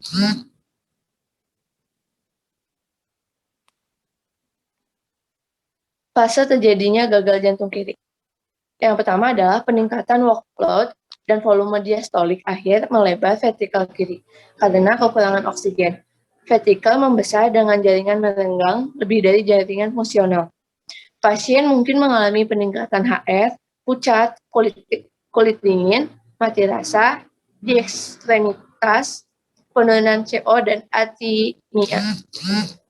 Yang kedua, penurunannya fungsi vertikal kiri mengizinkan darah untuk mengumpul di vertikal dan atrium yang akhirnya kembali ke dalam vena pulmonal dan kapiler. Pasien mungkin mengalami dyspnea pada pengerahan tenaga, bingung, pusing, dan hipotensi. Yang ketiga, karena sirkulasi pulmonal menjadi merenggang, tekanan kapiler yang meningkat mendorong natrium dan air ke dalam ruang interstitial, menyebabkan edema pulmonal. Pasien mungkin mengalami batuk dan ditemukan retraksi subclavia, trachlea, dyspnea, peningkatan tekanan arteri pulmonal, dan peningkatan partial CO2. Yang keempat, karena vertikal kiri tidak dapat menghandle peningkatan pengembalian vena, cairan berkumpul di sirkulasi pulmonal, memperburuk edema paru. Pemeriksaan mungkin menunjukkan suara nafas yang menurun, dullness pada perkusi, trachle, dan ortopnea. Kelima, ventrikel kanan mungkin sekarang menjadi tertekan karena pompanya melawan tahanan vaskuler dan tekanan ventrikel kiri. Bila ini terjadi, gejala pasien menjadi lebih buruk. Next. Gagal jantung kanan. Yang pertama, ventrikel kanan yang tertekan membesar dengan pembentukan jaringan yang melenggang. Waktu konduksi yang meningkat dan deviasi jantung dari aksis normal dapat menyebabkan aritmias. Jika pasien belum mengalami gagal jantung kiri, mungkin ia mengalami peningkatan HR, kulit dingin, cyanosis, penurunan CO, palpitasi, dan dyspnea. Kedua, darah mengumpul di atrium dan ventrikel kanan, darah naik, menyebabkan tekanan dan kongesti pada vena cava dan sirkulasi sistemik. Pasien mungkin mengalami peningkatan tekanan vena sentral, distensi vena jugularis, dan reflux hepatojugular. Yang ketiga, darah yang kembali naik juga menyebabkan distensi vena vertikal, khususnya vena hepatika, karena liver dan limpa menjadi membesar. Fungsinya menjadi terganggu. Pasien mungkin mengalami anoreksia, mual, nyeri abdominal, teraba limpa dan hati, kelemahan, dan dyspnea sekunder karena distensi abdomen. Next. Kesimpulannya yaitu, patofisiologi merupakan sebuah proses yang mempelajari tentang suatu gejala yang disebabkan oleh penyakit, baik fisik maupun biologis. Sistem pernafasan juga merupakan proses pertukaran oksigen dengan karbon dioksida yang dihasilkan dari proses metabolisme yang memiliki fungsi untuk mengalirkan darah ke seluruh tubuh. Sistem kardiovaskuler juga memiliki fungsi yang sangat penting, yaitu membawa darah dan zat-zat yang penting ke seluruh tubuh.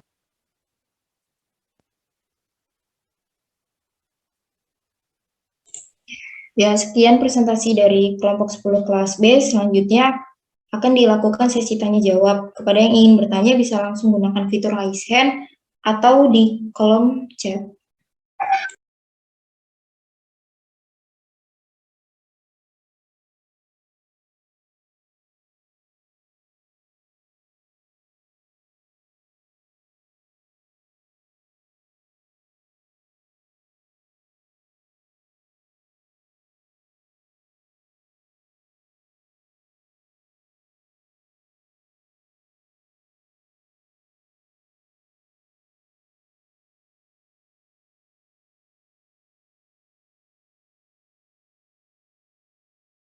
Ya, kepada rekan kelompok saya yang ingin menjawab, dipersilakan.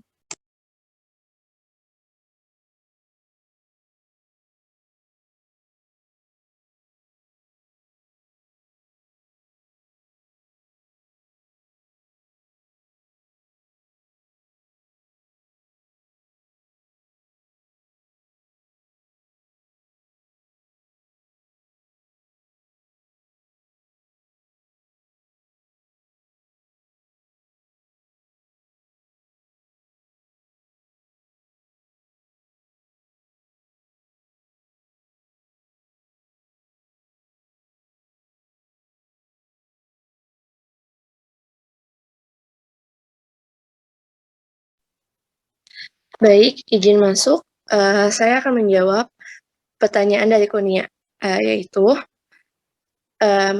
mengenai penyakit emfisema. Emfisema itu kan penyakit paru-paru yang menyebabkan sesak nafas, yang menyebabkan seseorang sulit bernafas. Apakah tingkat oksigen seseorang bisa menentukan tingkat keparahan penyakit itu?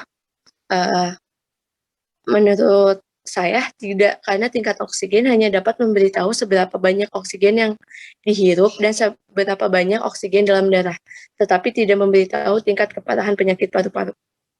Sekian yang dapat saya jawab, apakah cukup?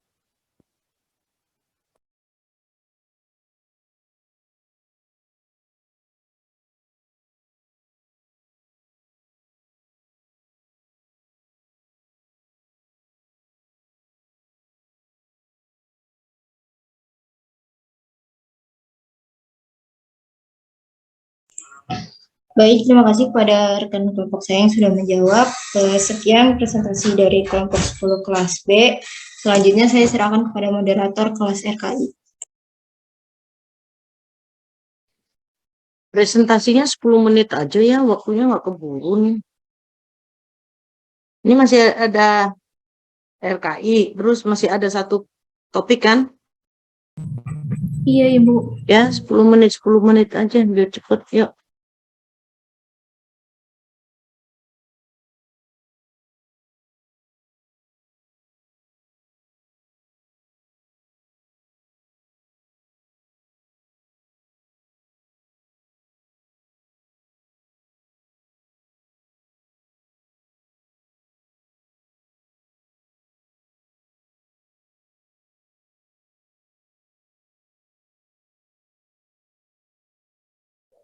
Oke.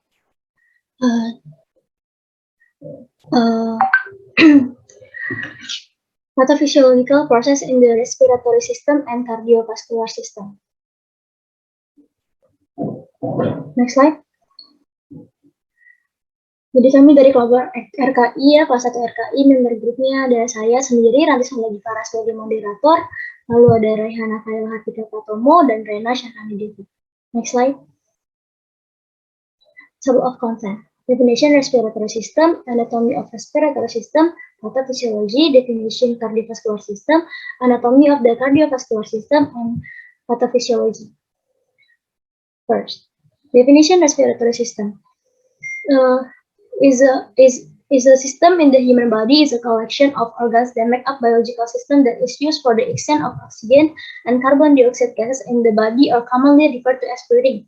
Jadi simpelnya itu sistem respiratori ini adalah suatu organ yang membentuk suatu sistem biologi yang berguna untuk pertukaran gas oksigen dan karbon dioksida, atau gampangnya disebut pernafasan. Bernafas. Humans breathe starting from the air that will enter through the nose or mouth, then through the throat the air will enter the trachea and reach the lungs, and then there is a gas action where the oxygen will be absorbed by the blood vessels and distributed to all parts. Jadi yang ini menjelaskan rute pernafasan ya, yang dimana nanti di air di oksigen akan terjadi, di paru-paru akan terjadi pertukaran oksigen, dan oksigennya nanti akan diserap oleh peredaran darah lalu didistribusikan ke seluruh tubuh. Next slide. Ini untuk anatominya, ini untuk anatomi respiratory sistemnya bisa dilihat sendiri ya.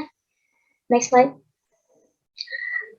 Then pathophysiology. Influenza is a disease caused by infection with influenza A or B viruses. Influenza itu suatu penyakit yang disebabkan oleh infeksi virus influenza A atau B. Influenza ini dapat diatasi dengan istirahat total dan banyak minum air aja, lalu konsumsi obat juga. Next is bronchitis is an inflammation of the bronchi due to a virus or bacteria that cause swelling of the air inlet to the lungs. Itu adalah suatu peradangan pada bronkus yang menyebabkan adanya pembengkakan pada jalan masuk udara ke paru-paru hingga jalan masuknya nanti jadi menyempit. Lalu bronkitis ini dapat diatasi dengan minum obat untuk meredakan batuk, antibiotik, dan obat kortikosteroid juga bisa untuk meringankan gejalanya gitu.